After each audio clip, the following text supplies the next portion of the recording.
Hello friends, आज की इस वीडियो में मैं आपको पढ़ाने वाला हूं 9th क्लास हिंदी की एनसीईआरटी न्यू बुक आ चुकी है। बुक का नाम है आपका गंगा। इस बुक में इतने प्यारे प्यारे चैप्टर्स ऐड हुए हैं जिसको सुन के, जिस कहानी को जान के आपको मजा आने वाला है। अब ये जो हिंदी है आपकी गंगा जो बुक है, इसका पहला पार्ट हम आज इस वीडियो में करने वाले हैं। ऐसे ही हम अलग से वीडियोस लाएंगे हर एक चैप्टर के word meanings, question answer, important question आपके एग्जाम्स के लिए सब चीजें मिलने वाली है। आपको आपके बोर्ड की पूरी तैयारी करवा दी जाएगी, अगर आप सीबीएसई बोर्ड से हैं तो भी, बाकी बोर्ड से हैं तो भी। तो ये जो है स्पेशली हम हाई क्वालिटी में पढ़ाने वाले हैं। वर्ड टू वर्ड पार्ट को पढ़ेंगे क्योंकि भाई सीबीएसई के जो क्वेश्चंस है वो बाहर कहीं से भी पूछ लिए जाते हैं, ठीक है। तो इसीलिए हम बिल्कुल डेप्थ में जाएंगे, चैप्टर के एक एक वर्ड का मतलब समझेंगे। अगर आपने ये वीडियो कंप्लीट देख ली तो भाई आपका कोई भी डाउट नहीं बचेगा। अब आंख बंद करके हर एक क्वेश्चन को अटेम्प्ट कर लोगे। तो इतनी प्यारी और इंटरेस्टिंग कहानी है हमारी। अब ये जो गंगा है, इसमें जो है पहला जो पार्ट है हमारा, वो पुरानी बुक थी हमारी जो हिंदी की, तो उसी बुक में से उठा के लाया गया है। अब जो पुरानी बुक थी उसके अंदर भी पहला पार्ट सेम था हमारा, और इस वाली बुक में भी पहला पार्ट सेम है। इस पार्ट को लिखा हुआ है मुंशी प्रेमचंद ने। अब ये जो मुंशी प्रेमचंद है, ये ऐसे व्यक्ति थे जिन्होंने देश की आजादी के लिए बहुत योगदान दिया। इनका हालात देखो, आपको शक्ल दिख रही है, थोड़ी थोड़ी दिख रही होगी आइडिया लगाने के लिए। भाई इनका परिवार बहुत गरीब था।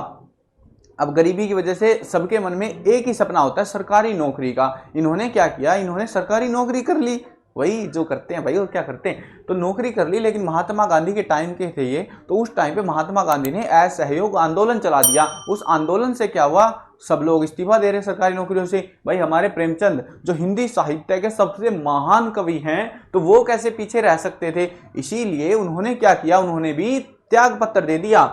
अब ठीक है, इनका जन्म याद रख लेना, 1880 में लम्ही गांव में हुआ था। जितने भी आपको हिंदी के पाठ मिलेंगे, ज्यादातर लेखक आपको जो है उत्तर प्रदेश के मिलेंगे। ऐसा इसीलिए है क्योंकि भाई उत्तर प्रदेश हिंदी का साम्राज्य है वहां पे, ठीक है। मतलब हिंदी सबसे ज्यादा वहीं बोली जाती है। अब जैसे हरियाणा में हरियाणवी बोलते हैं, पंजाब में पंजाबी, है ना, और गुजरात में गुजराती, राजस्थान में राजस्थानी। वैसे उत्तर प्रदेश की जो मूल भाषा है, कह सकते हो, वो कौन सी है, हिंदी। और हम कौन सा सब्जेक्ट पढ़ते हैं, हिंदी। इसीलिए जो हिंदी सब्जेक्ट है, हिंदी के जो पाठ हैं, उनके जो ज्यादातर कवि हैं वो कहाँ के होंगे, हमारे उत्तर प्रदेश के मिलते हैं, ठीक है। उनका असली नाम था धनपत राय। अब क्या होता है, सीबीएसई के जो क्वेश्चन होते हैं ना, वो जीवन परिचय में से भी आ जाते हैं। ये जीवन परिचय है मुंशी प्रेमचंद का, इस पाठ के लेखक का। यहाँ से क्वेश्चन पूछे जाते हैं, इसीलिए मैं इसको पढ़ा रहा हूँ आपको। तो पहले इसको पढ़ना बहुत जरूरी है, ठीक है।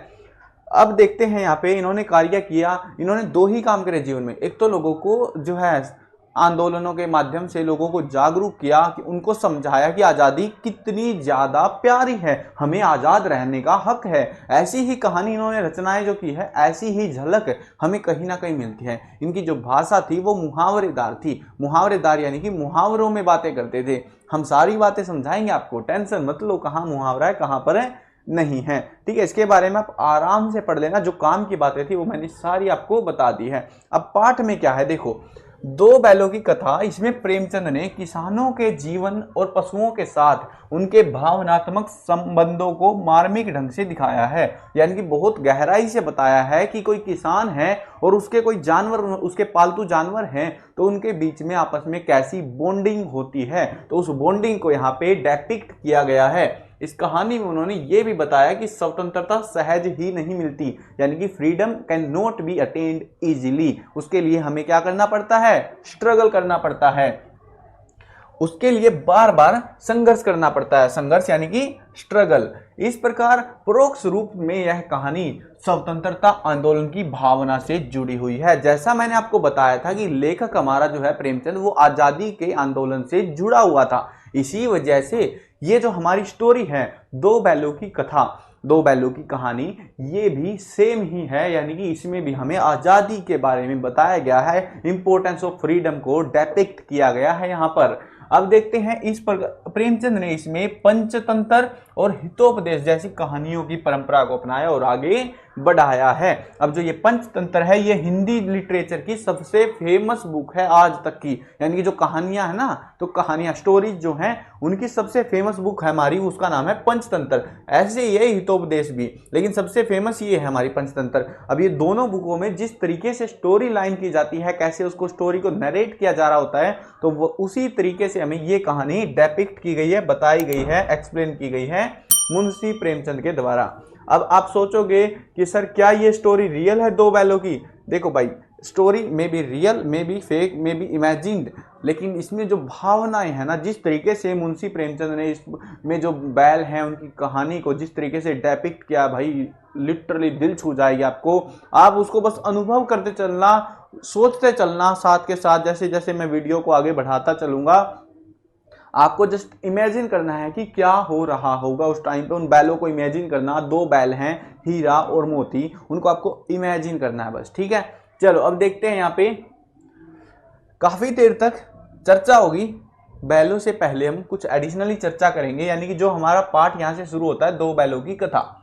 जानवरों में गधा सबसे ज्यादा बुद्धिहीन समझा जाता है। बुद्धिहीन का मतलब होता है यहाँ पे फूल, जो बेवकूफ होता है, यानी कि जानवरों में जो गधा है वो क्या है, सबसे ज्यादा फूल है, बेवकूफ है, सबसे ज्यादा बुद्धिहीन है, बेकार है वो, मतलब वो अपना दिमाग कभी भी नहीं लगाता।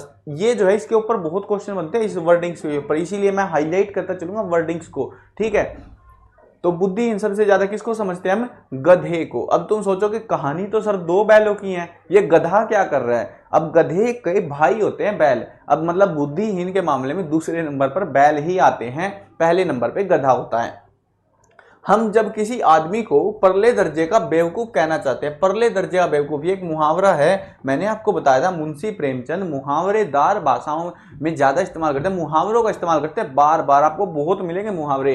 तो जब भी हम किसी आदमी को परले दर्जे का बेवकूफ, परले दर्जे का बेवकूफ क्या होता है, यानी कि पागल, ठीक है। इंसान के लिए जैसे हम गधा है, गधे को इंसान के लिए हम क्या कहते हैं? अगर वो ज्यादा बेवकूफ है, परले दर्जे का बेवकूफ है, तो हम कहना चाहते हैं तो उसे हम गधा कहते हैं। यानी कि किसी इंसान को जब हम गधा कहते हैं तो हम उसको कहना चाहते हैं कि वो क्या है, बुद्धिहीन है, वो फूल है, बेवकूफ है। गधा सचमुच बेवकूफ है या उसके सीधेपन, सीधेपन यानी कि सिंप्लिसिटी, उसकी निरापद सहिष्णुता ने उसे यह पदवी दे दी है। यानी कि उसने जो है बिना किसी संघर्ष के, जिसने जैसा कहा वैसा मान लिया उसने, तो उसके वो सीधापन जो है उसका, क्या उसने उसको ये पदवी दे दी? पदवी का मतलब है क्या उसको ये पोजीशन की गधा जो है सबसे ज्यादा बेवकूफ है। ये बात क्या इस बात ने बता दी कि वो जो है सीधा साधा है, उसको ज्यादा चीजों से फर्क नहीं पड़ता। क्या ऐसा होना उसको बेवकूफ बना रहा है दुनिया की नजरों में? इसका निश्चय नहीं किया जा सकता। अब देखो गाय क्या करती है, गाय सींग मारती है, पता है आपको? गाय के पास जाओगे, ऐसा नहीं है every animal is not cruel, हर एक दुश्मन नहीं होता जानवर, है ना। तो कुछ जानवर प्यारे होते हैं, बट उनमें भी कुछ अच्छे भी हो सकते हैं, कुछ बुरे भी। इंसान भी तो कुछ अच्छे हैं, कुछ बुरे हैं, वैसे ही है गाय जो है क्या करती हैं, सींग मारती है। सारी गाय नहीं, कुछ गाय मारती हैं, कुछ नहीं मारती। ब्याई हुई गाय तो अपना अनायास ही सिंहनी का रूप धारण कर लेती है। यानी कि ब्याई हुई गाय, यानी कि जिस गाय को बेबी हो रखा होता है, बछड़ा हो रखा होता है या बछड़ी हो रखी होती है, यानी कि ब्याई हुई गाय बोलते हैं। ब्याई यानी कि जिसको बेबी होता है, ठीक है। तो ब्याई हुई गाय तो अनायास ही सिंहनी का रूप धारण कर लेते। सिंहनी यानी कि वो जो है अब क्या बन जाती है, लायन बन जाती है, टाइग्रेस मान सकते हो, ठीक है। यानी कि वो जो है शेर बन जाती है, एक तरीके से शेर की पत्नी सिंहनी होती है वो, तो वो धारण वैसा रूप धारण कर लेती है। यानी गाय उस टाइम पे जब ब्याह जाती है, जब बच्चा होता है उस टाइम पे तो सबसे खतरनाक हो जाती है वो, उसको परेशान नहीं करो उस टाइम पे। कुत्ता भी बहुत गरीब जानवर है, कुत्ता गलियों में रहता है, डॉग जो है तो वो गलियों में रहता है और वो भी जो है बहुत सीधा साधा जानवर है, लेकिन कभी कभी उसने भी क्रोध आ ही जाता है, उसको भी तो गुस्सा आता है। कुत्ते आपके पीछे लगे हैं कभी? चलो सभी बच्चे जिनके पीछे कभी स्ट्रीट डॉग, गली वाला कुत्ता या घर में पालतू कुत्ता है, तो अगर कभी आपके पीछे लगा हो तो कमेंट्स में बताना भाई, अपना एक्सपीरियंस बताना कमेंट्स में कि कैसा अनुभव रहा है आपका, ठीक है। और ये भी बताना क्या आपको डॉग्स पसंद है, सभी बच्चे कमेंट करना, ठीक है। चलो अब देखते हैं, उसको भी गुस्सा आता है किंतु गधे को कभी क्रोध करते नहीं सुना। यानी कि गधा एक ऐसा जानवर है जिसके बारे में हमने कभी ऐसा नहीं सुना कि उसने, जो गधा है वो एंग्री हो गया, गुस्सा हो गया, ऐसा हमने कभी नहीं सुना जीवन में। न देखा, हमने कभी सुना भी नहीं, कभी देखा भी नहीं, किसी के मुंह से बात तक नहीं निकली ऐसी। जितना चाहो गरीब को मारो। गरीब यहाँ पे जो है गधे को डिनोट कर रहे हैं कि जो पुअर है, यानी कि वो बिल्कुल सीधा साधा सा जानवर है। उस सीधे साधे जानवर को तुम चाहे कितना भी मारो पीटो, चाहे जैसी खराब सड़ी हुई घास सामने डाल दो, घास होती है ग्रास, यानी कि जो दुबड़ा बोलते हैं हरियाणवी में, तो वैसे जो सड़ी हुई घास है, अगर उसको आप उस गधे के सामने डाल देते हो तो वो उसको भी खा लेता है। उसके चेहरे पर कभी असंतोष की छाया भी दिखाई नहीं देती। असंतोष क्या होता है कि वो जो है अब खुश नहीं है। कि ऐसा होता है ना, जैसे हमें अच्छा फूड चाहिए होता है, अगर हमें जो है बेकार फूड मिलता है तो हम बुरा सा मान जाते हैं, हमें अच्छा नहीं लगता। तो गधे को हमने कभी भी ऐसा अनुभव करते नहीं देखा होगा। तुम सोचोगे सर ऐसा कब होता है, ऐसा तो जानवर तो कभी करते नहीं है। होता है लिटरली। आपके घर में अगर आपने गाय भैंस कभी पाली है तो आपको पता होगा कि अगर आपने उसको अच्छा खाना नहीं दिया तो वो जो है मुंह फेर लेती है खाने से, और उसके बाद खाना नहीं खाती जब तक आप उसको दलिया चावल जो भी खिलाते हो वो चीज़ें नहीं दे देते। तो इसीलिए यहाँ पे गधा ऐसा नहीं है। गधा जो है कभी भी असंतोष की भावना, इनसेटिस्फाई की भावना जो है अपने अंदर नहीं दिखाता। वैसाख के महीने में चाहे एक आध बार कुलैल कर लेता हो। देखो ये यहाँ से क्वेश्चन रेज होता है, एक हमारा बहुत बार आता है। अब आप सोचोगे सर बुक तो न्यू है, बहुत बार कैसे आ गया? क्योंकि भाई चैप्टर तो पुराना है, पुरानी बुक, पिछली जो एनसीईआरटी की बुक थी उसमें भी सेम चैप्टर था, 9th क्लास में ही था, पहला ही चैप्टर था। तो इसीलिए इन्होंने बुक चेंज तो की है, लेकिन ऐसा नहीं है सारी की सारी पुराने चैप्टर हैं। कुछ चैप्टर्स नए हैं, कुछ पुराने हैं। तो जो पुराने हैं उनका तो हमें आइडिया है कहाँ कहाँ से पूछते हैं, तो हम हिंदी में अच्छा स्कोर कर सकते हैं ऐसे। अब क्या है यहाँ पे क्वेश्चन, वैसाख के महीने में चाहे एक आध बार कुलैल कर लेता है। कुलैल यानी कि जो है उछल कूद थोड़ी बहुत कर लेता है गधा। कौन से महीने में कुलैल करता है, यहां से क्वेश्चन यही बनता है कि गधा किस महीने में कुलैल करता है। याद रख लेना, रट्टा मार लो, वैसाख के महीने में कुलैल करता है। वो भी एक आध बार, मतलब मर्जी हो गई तो। पर हमने तो उसे कभी खुश होते नहीं देखा। हमने जो है उसको कभी खुश नहीं देखा कि वो बहुत ज्यादा खुश हो गया। सभी जानवर खुश होते हैं, कुत्ते हैं सबसे ज्यादा। तो मैंने भाई कुत्तों को खुश होते हुए देखा, गलियों में दौड़ते भागते फिरते हैं, मजा आया रखा होता है, एक दूसरे के पीछे भाग रहे होते हैं मस्ती में भी, तुमने देखा हो तो। लेकिन गधा ऐसा नहीं है, उसके चेहरे पर एक स्थायी विषाद स्थायी रूप से छाया रहता है। विषाद होता है, कह सकते हो एक तरीके का दुख हो सकता है, एक पेन हो सकता है, एक फीलिंग है उसके चेहरे पर जो बदलती ही नहीं है। कुछ भी अच्छा हो, कुछ भी बुरा हो, कुछ भी, मतलब वो वैसा ही दिखाई देता है। सुख दुख यानी कि जो है हैप्पी और पेन में, हानि लाभ, प्रॉफिट लॉस में, किसी भी दशा में उसे बदलते नहीं देखा गया। यानी कि उसको लाभ हानि का मतलब है यहाँ पे कि उसको जो है अच्छा खाना मिले, बेकार खाना मिले, उठा के कहीं खड़ा कर दिया, कोई बोझ जो है उसके ऊपर लाद के ले जा रहा है, वो हर अवस्था में एक जैसे इमोशंस डिपिक्ट करता है। और इस वजह से उसको क्या मानते हैं लोग, बेवकूफ मानते हैं। ऋषि मुनियों के जितने गुण हैं वे सभी उसमें पराकाष्ठा को पहुंच गए हैं। पराकाष्ठा होती है लीजेंडरी लेवल, यानी कि एक ऐसा लेवल जब हम बिल्कुल टॉप में पीक लेवल पे होते हैं ना, तो उसको बोलते हैं पराकाष्ठा। यानी कि कहना चाह रहा है कवि कि भाई, लेखक जो है कहना चाहता है कि भाई जो गधा है ना उसके जो गुण हैं, यानी कि वो सब भाव में एक समान है। तो वो जो है ऋषि मुनियों को जो है तपस्याएं करनी पड़ती है इस चीज के लिए कि वो सुख दुख लाभ हानि इस अवस्था से ऊपर निकल सके। और यही सेम चीज ये गधा पूरी जिंदगी करता आ रहा है। अब क्या हम ये मान ले कि भाई ये गधा ऋषि मुनि है? तो ऐसा नहीं है, ऋषि मुनि तो नहीं है, लेकिन फिर भी इसके अंदर गुण जो है बहुत अच्छे हैं। अब हम गधे को तो बेवकूफ मानते हैं, क्या हम ऋषि मुनियों को ऐसा मान सकते हैं? तो कदापि नहीं। लेकिन यहाँ पर सोचने वाली बात ही तो ये है जिसको हम नहीं समझ पा रहे, पर आदमी उसे बेवकूफ कहता है। किसको? गधे को। यानी कि एक ऐसा जानवर जिसके सब जो ऋषि मुनियों की भावनाओं के लेवल का है उसको लोग बेवकूफ कहते हैं। सद्गुणों का इतना अनादर कहीं नहीं देखा होगा। सद्गुण क्या होते हैं? अच्छे गुण।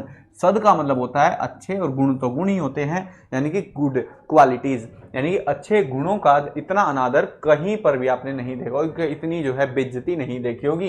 कदाचित सीधापन संसार के लिए उपयुक्त नहीं है। यानी कि अगर आप सीधे साधे हैं, नॉर्मल हैं, अपने से मतलब रखते हैं, तो भाई समाज आपको एक्सेप्ट नहीं करेगा। समाज के लिए आप अच्छे नहीं हो। देखिए ना, भारतवासियों की अफ्रीका में क्या दुर्दशा हो रही है। अब तुम सोचोगे भाई अफ्रीका में भारतवासियों की कब हो रही है दुर्दशा, हमने तो सुना ही नहीं। तुम कैसे सुन लेते यार? ये प्रेमचंद ने कहानी जो लिखी है ये जो है आज़ादी के आंदोलन के टाइम पे लिखी गई है। उस टाइम पे जो भारत के लोग अफ्रीका में जाते थे, अफ्रीका भी तो अंग्रेजों का गुलाम था, तो इस वजह से वहां भी भारतीयों की बहुत दुर्दशा होती थी। क्यों अमेरिका में उन्हें घुसने नहीं दिया? ये जो घुसने नहीं दिया, ये जो है एक जहाज, समुद्री जहाज था जिसको लेके जा रहे थे, कामागाटा मारो घटना, जिसके बारे में आप आगे पढ़ोगे कभी किसी क्लास में हिस्ट्री में पढ़ोगे, तो वहां पर जो है अमेरिका में उनको जाने नहीं दिया गया था। बेचारे शराब नहीं पीते, यानी कि भारतीयों की क्वालिटी जो उस टाइम पे, अब तो पीते हैं लोग, लेकिन उस टाइम पे भारत के लोग शराब नहीं पीते थे, ये सिर्फ अंग्रेज पीते थे उस टाइम पे।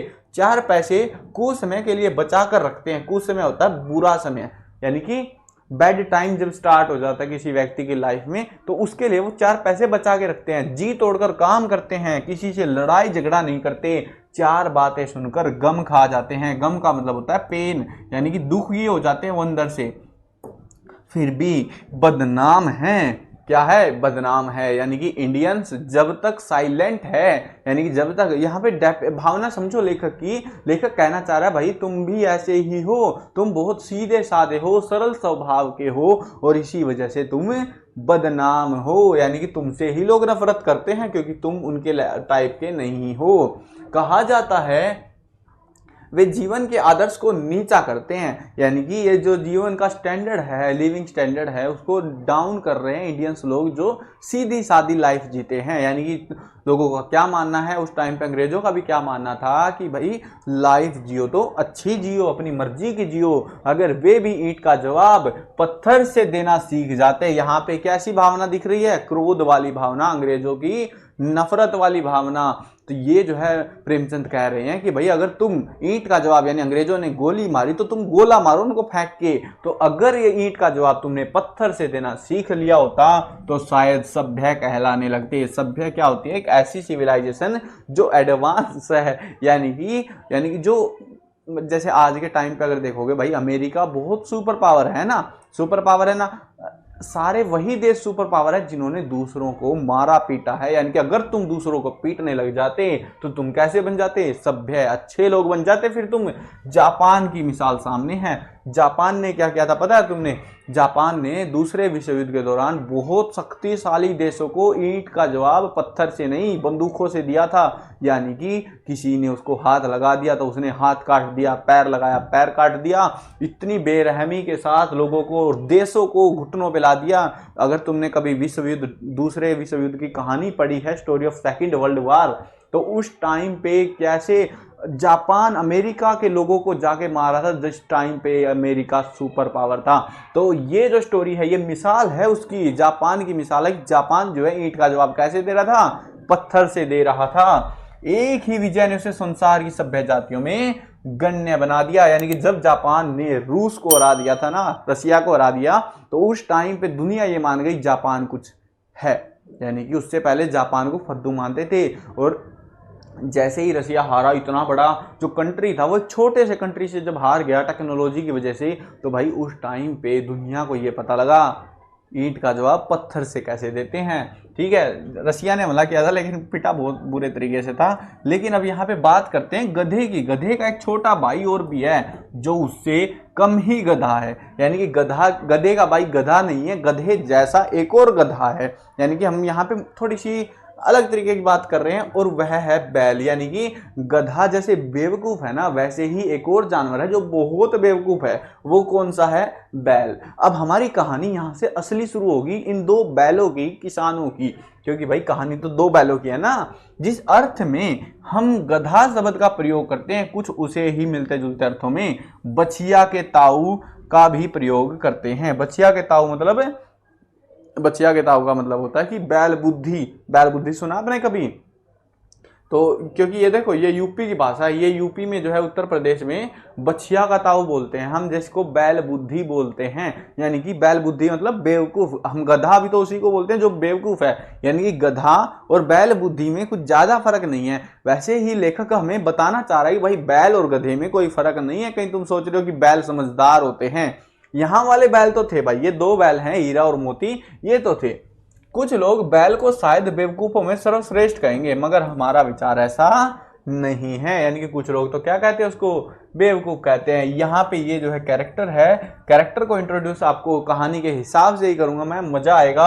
ये दो बैल हैं और ये इनकी सेवा करता है, बहुत ही प्यार करता था इन बैलों से ये व्यक्ति। अब देखते हैं क्या होता है कहानी में, इनकी कहानी कैसी है।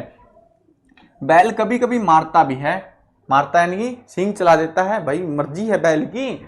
कभी कभी अड़ियल बैल भी देखने में आता है। अड़ियल बैल क्या होता है, जिद पे अड़ गया तो अड़ गया, यानी कि तुम कुछ भी कर लो मुझे का, जैसे कुछ बच्चे होते हैं भाई, उनको पढ़ना बिल्कुल पसंद नहीं होता, लेकिन घर वाले कहते हैं पढ़ लो बेटा, स्कूल वाले कह रहे हैं पढ़ लो बेटा, हम पढ़ा रहे हैं बेटा, लेकिन हम नहीं पढ़ेंगे।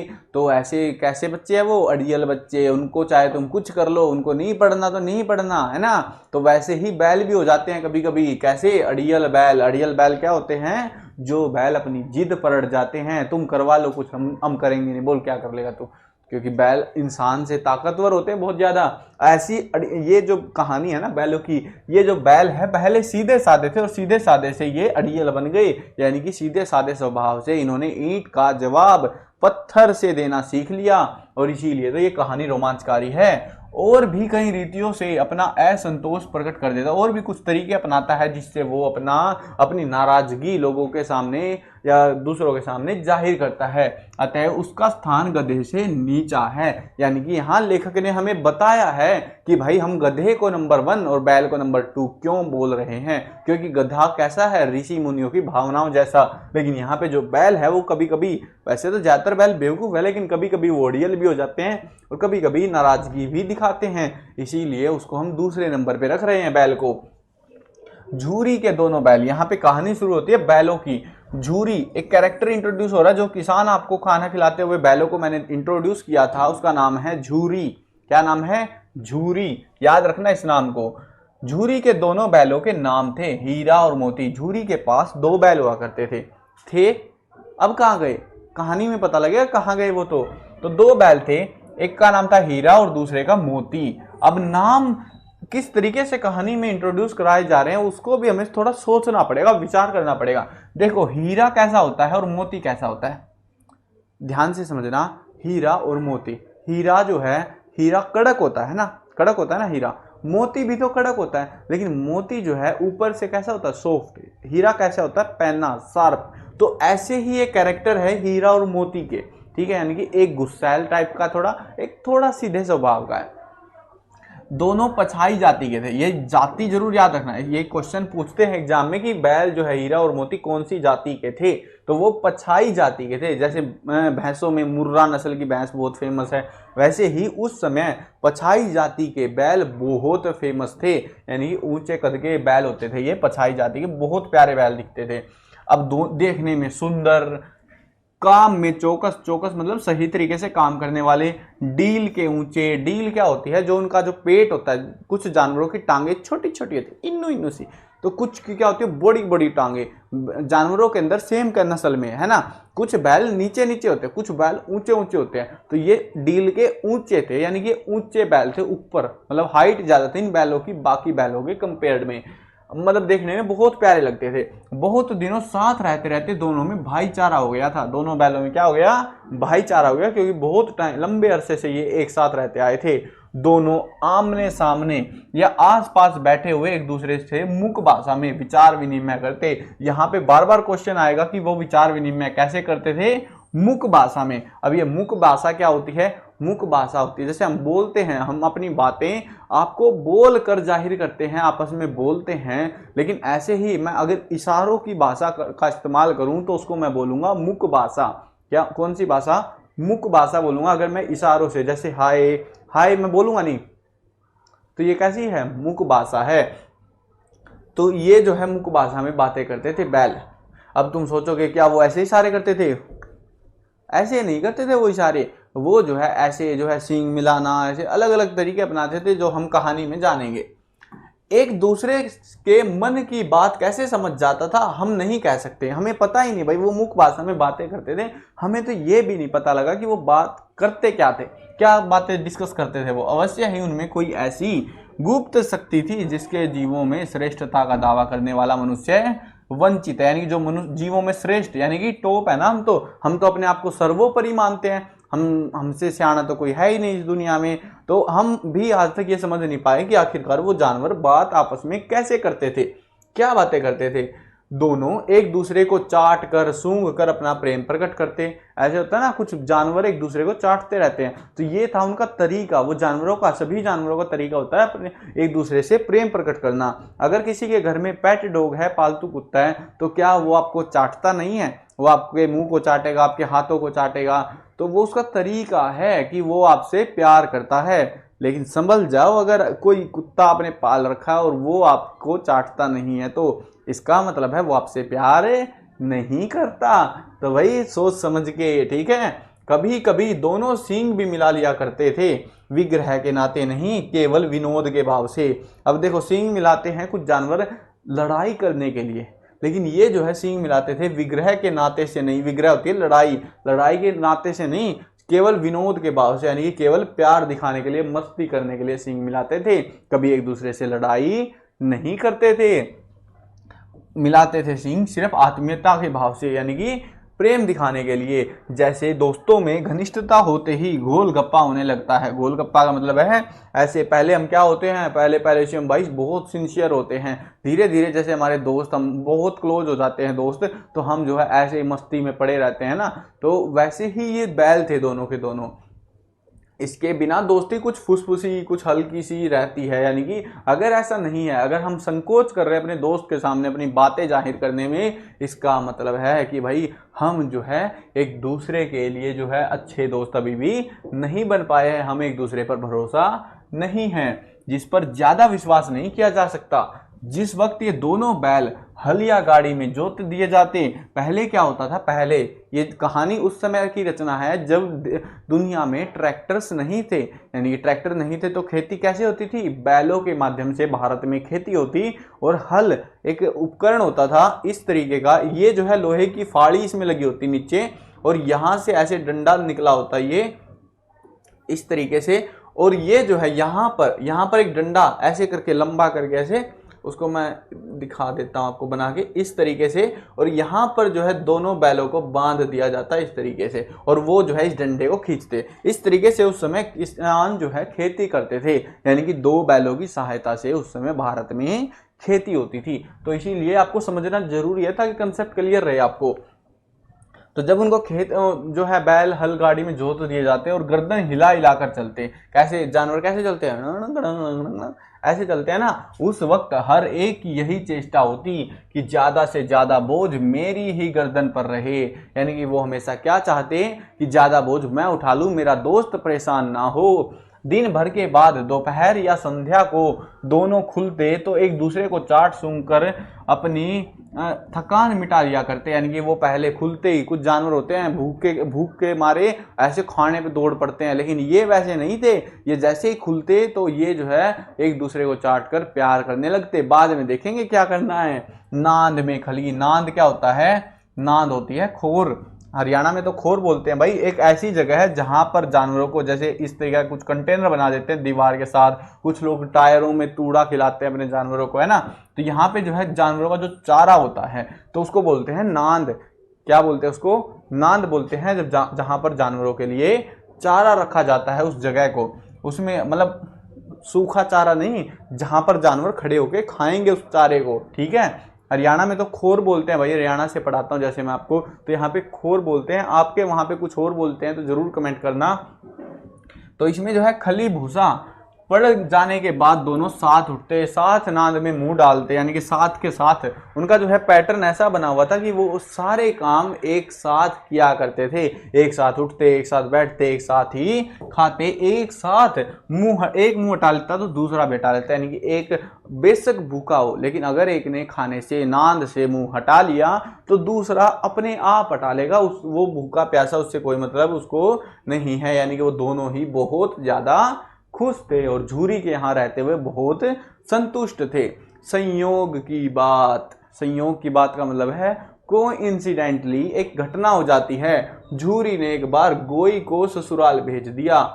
गोई जो है यहाँ पे बैलों की जोड़ी होती है, ठीक है। तो ये जो गोई है, गोई को एक बार ससुराल भेज दिया। बैलों को क्या मालूम वे क्यों भेजे जा रहे हैं। यानी कि उनको जो है ससुराल भेज दिया। ससुराल यानी कि उसकी पत्नी के घर भेज दिया। तो उनको नहीं पता कि उन दोनों बैलों को उठा के वहां पे से क्यों भेज दिया गया है। समझे, मालिक ने हमें बेच दिया। वो समझने लगे कि ये जो मालिक था कौन सा, झूरी, इसने हमको बेच दिया है।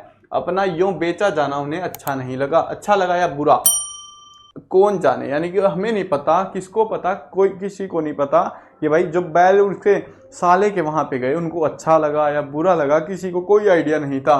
पर झूरी के साले गया को घर तक गोई ले जाने में दांतों पसीना आ गया। लेकिन हुआ क्या, जो गया उसका साला था, झूरी के साले का क्या नाम था, गया। अब ये जो झूरी का साला था, इसको जो है क्या हुआ, इसको जो है इसका दिमाग खराब हो गया, दांतों पसीना आना, मतलब बहुत ताकत लग गई, मुश्किल हो गया इसको ले जाना। होता क्या था पहले के टाइम में, जब गोई होती थी, मतलब जो जानवरों की, बैलों की जोड़ी को गोई बोलते थे, तो उनको जो है हाथों से पकड़ के ऐसे पैदल पैदल जाते थे, रस्सी को पकड़ के उनको। और लेकिन इन बैलों को ले जाने में उसकी बहुत ताकत लग गई, मतलब बहुत मुश्किल हो गया उसको इन बैलों को अपने घर तक लेकर जाना।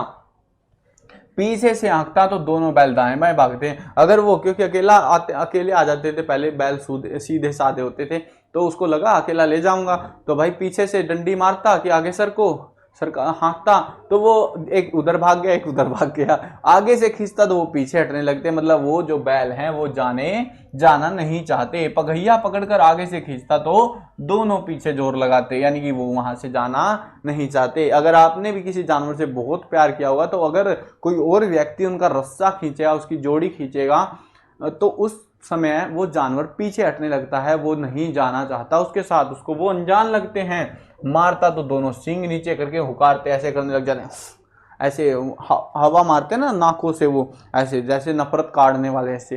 तो वैसे तरीके से अगर ईश्वर ने उन्हें वाणी दी होती तो वे झूरी से पूछते, तुम हम गरीबों को क्यों निकाल रहे हो, यानी कि झूरी से क्या सवाल पूछते अगर उनकी आवाज होती। ये लेखक का मानना है, यहाँ पे बैलों ने कुछ नहीं कहा, लेखक का मानना है कि बैल अवश्य ये पूछते कि तुमने हम गरीबों को क्यों निकाल रहे हो, हमने तो तुम्हारी सेवा करने में कोई कसर नहीं उठा रखी, यानी कि हमसे जितना काम करवा रहे हो हम काम कर रहे हैं ना। अगर इतनी मेहनत से काम नहीं चलता था तो और काम ले लेते, हमें तो तुम्हारी चाकरी में मर जाना कबूल था। चाकरी होती है गुलामी, यानी कि हमें जो है तुम्हारे पास ही रहना था, तुम्हें जितना काम करवाना था तुम काम करवाते, बट हमें क्यों निकाल रहे हो यहाँ से। हमने कभी दाने चारे की शिकायत नहीं की, हमने कभी तुमसे ये नहीं कहा कि तुमने खली में भूसा डाला या भूसे में खली, कभी शिकायत नहीं की। तुमने जो कुछ खिलाया वो हमने खा लिया, सिर झुकाकर खा लिया। फिर तुमने हमें इस जालिम को हाथों क्यों बेच दिया, यानी कि गया को क्यों बेच दिया, ये गया हमें लेके जा रहा है। हे मालिक झूरी, तुमने हमें क्यों बेच दिया। ये बैल सोच रहे होंगे लेखक के अकॉर्डिंग। संध्या समय दोनों बैल अपने नए स्थान पर पहुंच गए, यानी कि सुबह वो निकले थे और शाम को वो पहुंच गए। वैसे तो दोपहर तक पहुंच जाते, लेकिन दिक्कत ये हुई कि भाई बैल सरक ही नहीं रहे, बैल जाना ही नहीं चाह रहे उसके घर पे, है ना। तो इसीलिए जो है शाम हो गई, शाम के टाइम दोनों बैल पहुंच गए अपने नए स्थान पर, गया के घर पे।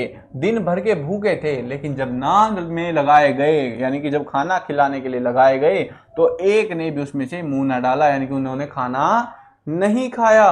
दिल भारी हो रहा था, उनका दिल दुखी था। जिसे उन्होंने अपना घर समझ रखा था वह आज उनसे छूट गया था। यानी कि यहाँ पे एक भावना भी है जो डिपिक्ट करूंगा मैं आपको। यानी कि बहुत सारे लोग ये सोचते हैं, आप भी बच्चे हो, आप भी ये सोचते हो कि मैं तो जीवन भर अपने घर पे रहूंगा, मस्ती करूंगा, मम्मी पापा प्यार करेंगे। बट जीवन के ट्रूथ्स बहुत डिफरेंट होते हैं। हमें जैसे ही हम जो है क्लासेस स्कूल्स पढ़ लेंगे, उसके बाद हमें नौकरी की तलाश में इधर उधर भटकना पड़ेगा। हमें अपने सुख चैन सुख शांति सब छोड़नी पड़ेंगी, अपने प्यारों को छोड़ना पड़ता है। तो वही बात यहाँ दिखाई जा रही है कि अब ऐसी सिचुएशन में उनका दिल जो है भारी हो रहा था, दिल दुखी था उनका, और आज जो है वह आज उसे छूट गया था। यह नया घर, नया गांव, नए आदमी आपके साथ, जब कोई भी व्यक्ति इंसान जाता है उसको भी अजीब सा लगता है। ये तो जानवर थे, इनको सब अजीब लग रहा था, सब उन्हें बेगाने से लगते। बेगाने यानी कि अलग अलग रहे थे, कोई जान पहचान के नहीं थे। दोनों ने अपनी मुख भाषा में सलाह की। अब वो कौन सी भाषा में बात करते, मुख भाषा में बात करते थे। तो उन्होंने सलाह की, एक दूसरे को कनखियों से देखा। कनखियां क्या होती है, कुछ लोग बैलों के साइड में ऐसे अड़ा देते हैं उनको, ताकि वो दाएं बाएं ना देख सके ज्यादा। तो उन्होंने उन कनखियों में से देखा और लेट गए। और जब गांव में सोता पड़ गया, सोता का मतलब जब सब लोग गांव में सो गए, तो दोनों ने जोर मारकर पगहे तुड़ा डाले। पगहे होते हैं खूंटे, यानी कि जो रस्सी होती है ना गले में बंधी हुई रस्सी खूंटे से, तो वो रस्सी जो है उन्होंने तुड़वा ली उसमें से और घर की तरफ चल पड़े। अब क्या हुआ, सुबह गया उनको लेके चला अपने घर, और उसके बाद शाम को वो पहुंचा, वहां पर उन्होंने खाना खिलाया, लेकिन उन बैलों ने नहीं खाया। अब उन बैलों ने रात में जब सब लोग सो गए तो उनको घर जाना था, तो इसलिए दोनों ने रस्सियां तुड़ा ली और घर को भाग गए, झूरी के घर पे वापिस भाग गए। पगहे बहुत मजबूत थे, जो पगहे जो रस्सियां बांध रखी थी वो बहुत अच्छी थी, मजबूत थी। अनुमान ना हो सकता था कि कोई बैल उन्हें तोड़ सकेगा, अंदाजा नहीं था कि कोई बैल तोड़ सकता है, इतना भी अंदाजा उनको नहीं था, क्योंकि बहुत मजबूत थे उनके हिसाब से। पर इन दोनों में इस समय दुगनी शक्ति आ गई थी, एक एक झटके में रस्सियां टूट गई। झूरी प्रातः काल सोकर उठा तो देखा दोनों बैल चरनी पर खड़े हैं। चरनी क्या होती है उस टाइम पे, चरनी जो है एक जगह होती थी जहां पर बैलों को खड़ा किया जाता, उनकी सेवा की जाती, उनको खाना खिलाया जाता, वो सारी चीजें, तो वो जगह होती थी उसको बोलते थे चरनी, जहां उनका निवास स्थान हो सकता है, जैसे वो कह सकते हो आप। तो वो दोनों बैल वहां खड़े थे, दोनों की गर्दनों में आधा आधा गराव लटक रहा था। गराव क्या होती है, जो बंधी हुई गले में रस्सी थी वो आधी तोड़ के भागे हुए थे। घुटने तक पांव कीचड़ से भरे हैं और दोनों की आंखों में विद्रोह मह स्नेह झलक रहा है, यानी कि वो नफरत भी कर रहे हैं और अपने मालिक झूरी से प्यार भी कर रहे हैं। यानी कि ऐसी भावना जब उनको, मतलब ऐसे नहीं होता तुमने हमें वहां क्यों भेज दिया, वो अपनी मम्मी से, जैसे बच्चा होता है वो ऐसे रिश्तेदारी में छोड़ के आ जाए बच्चे को, जिसमें वो बच्चा रिश्तेदारी में नहीं रहना चाहता, तो बच्चा घर आता है कैसे भी करके और उसके बाद वो अपनी माँ से बहुत प्यार करता है, गुस्सा भी करता है और प्यार भी। वैसे ही ये बैलों की हालात थे, मैंने आइडिया देने के लिए आपको ये चीज समझाई है। तो वैसी ही अवस्था थी इन बैलों की, यानी कि ये बैल अब जो है अपने मालिक की झूरी से गुस्सा भी कर रहे थे और बहुत ज्यादा प्यार भी कर रहे थे। झूरी की याद आ रही थी उनको। झूरी बैलों को देखकर स्नेह से गदगद हो गया, बहुत खुश हुआ झूरी अपने बैलों को देखकर, दौड़कर उन्हें गले लगा लिया। प्रेमालिंगन और चुंबन का यह दृश्य बड़ा ही मनोहर था। यानी कि किसी ने कल्पना नहीं की थी कि जो बैल, जिनको हम बेवकूफ बुद्धिहीन समझते हैं, ये बैल इतने जो है भावना से भरे हुए निकलेंगे। घर और गांव के लड़के जमा हो गए और तालियां बजा बजा कर उनका स्वागत करने लगे। गांव के इतिहास में यह घटना अभूतपूर्व न होने पर भी महत्वपूर्ण थी। अभूतपूर्व का मतलब है कि ऐसा नहीं था कि यह घटना पहले नहीं हुई थी, लेकिन ये घटना इंपॉर्टेंट बहुत ज्यादा थी। फिर भी बाल सभा ने निश्चय किया दोनों पशु वीरों को अभिनंदन पत्र देना चाहिए। क्या निश्चय किया कि दोनों को अभिनंदन पत्र। अभिनंदन पत्र क्या होता है कि भाई जानवर, जैसे वो बैल आ गए हैं तो उनको खाने के लिए कुछ मिठाई, कुछ तोहफे, कुछ भी अपनी साइड से कुछ भी देना चाहिए, जिसको बोलते हैं हम अभिनंदन पत्र। कोई अपने घर से रोटियां लाया, कोई गुड़ लाया, कोई चोकर, कोई भूसी, और उन बैलों को खिलाने लग गए। एक बालक ने कहा ऐसे बैल किसी के पास न होंगे। दूसरे ने समर्थन किया, इतनी दूर से दोनों अकेले चले आए, यानी कि कितने प्यारे बैल हैं दोनों। तीसरा बोला बैल नहीं है वे, इस जन्म के आदमी, उस जन्म के आदमी हैं, यानी कि उस जन्म का मतलब है पिछले जन्म में ये आदमी हुआ करते थे, इसीलिए इतने समझदार हैं। इसका प्रतिवाद करने का किसी को साहस न हुआ, यानी कि कोई ये नहीं कह सका कि ये तुम जो बच्चे, तुम ये जो बातें बोल रहे हो गलत बोल रहे हो। ये बच्चे यहाँ पे इकट्ठे हो रखे हैं और ये जो बैल हैं दोनों, झूरी जो है इनको गले से लगा रहा है। अब तुम सोचोगे यार ये झूरी गले से क्यों लगा रहा है ना? ऐसा इसीलिए क्योंकि जब किसान बैलों के साथ रहता है लंबे टाइम तक तो उसको बैलों से भी प्यार हो जाता है, तो वो जो है गले लगाता, अपना जो स्नेह है वो प्रकट करता है उन बैलों से। कुछ लोग जानवरों को पीट पीट के अपना स्नेह प्रकट करते हैं क्योंकि उनको काम से मतलब होता है, लेकिन कुछ लोग सच में जानवरों से बहुत ज्यादा प्यार करते हैं। झूरी की स्त्री ने बैलों को द्वार पर देखा। झूरी की पत्नी आ गई और उसने देखा द्वार, यानी कि गेट पर देखा, तो जल उठी और बोली कैसे नमक हराम बैल है कि एक दिन वहां काम ना किया, भाग खड़े हुए। यानी कि अपने पति से कह रही है कि कैसे बैल हैं तुम्हारे जो एक दिन भी मेरे वहां पे घर पे काम नहीं किया और वहां से भाग के यहाँ आ गए। झूरी अपने बैलों पर यह आक्षेप ना सुन सका। आक्षेप होता है कि जो है आरोप, ये तुमने कैसे कह दिया ये बात, ये आरोप लगा रही थी तो ये नहीं सुन सका। नमक हराम क्यों है, चारा दाना कुछ ना दिया होगा तो क्या करते हैं, यानी इनको खाने को नहीं दिया होगा इसीलिए ये वहां से भाग कर मेरे पास आ गए होंगे। तो ये जो है कौन कह रहा है, ये झूरी कहता है। स्त्री ने रोब के साथ कहा, बस तुम ही तो बैलों को खिलाना जानते हो, और तो सब यहाँ पे पानी पिला पिला के रखते हैं। ऐसा कहा उसकी पत्नी ने गुस्से में, मतलब तुम भावनाओं को थोड़ा इमेजिन करोगे ना, बहुत मजा आएगा। यानी कि उसकी पत्नी ऐसे गुस्से में कह रही होगी, बस तुम्ही को तो पता ना बैलों को खिलाना, हम तो बस वहां पे पानी पिलाते हैं ना, ऐसे ऐसे गुस्से में ऐसे कह रही है। तो यानी कि कहने का भाव था कि बैलों को खिलाना किसको पता है, सिर्फ झूरी को। और ये जो झूरी की पत्नी है उसके वहां तो क्या करते हैं, उसके वहां तो पानी पिलाते हैं। ये गुस्से में कह रही है उसकी पत्नी, असल में वैसा नहीं था ना। झूरी ने चिढ़ाया, चारा मिलता तो भागते ही क्यों। झूरी अपना समर्थन, अपने बैलों का समर्थन कर रहा है, जबकि उसकी पत्नी उन बैलों से नफरत और गुस्सा कर रही है। इस समय स्त्री चिढ़ गई, भागे इसीलिए कि वे लोग तुम जैसे बुद्धुओं की तरह बैलों को सहलाते नहीं हैं। वो इसीलिए भाग गए क्योंकि भाई वो तुम्हारी तरह बैलों से प्यार नहीं करते, गले लगा के नहीं रहते। खिलाते हैं तो रगड़ कर जोतते भी हैं, खाना खिलाते हैं तो उनसे काम भी लेते हैं। ये दोनों ठहरे कामचोर भाग निकले। अब देखो कहाँ से खली और चोकर मिलता है, यानी कि जो चारा झूरी उनको देता था अब वो कैसे मिलेगा उनको चोकर खाने को। मतलब उसकी पत्नी ने उनको मना कर दिया कि अब चोकर वोकर नहीं दूंगी, सूखे भूसे के सिवा कुछ नहीं दूंगी, खाए चाहे मरे, यानी कि चाहे वो खाएं चाहे वो मर जाएं, लेकिन मैं इनको सूखे भूसे के अलावा कुछ भी नहीं देने वाली।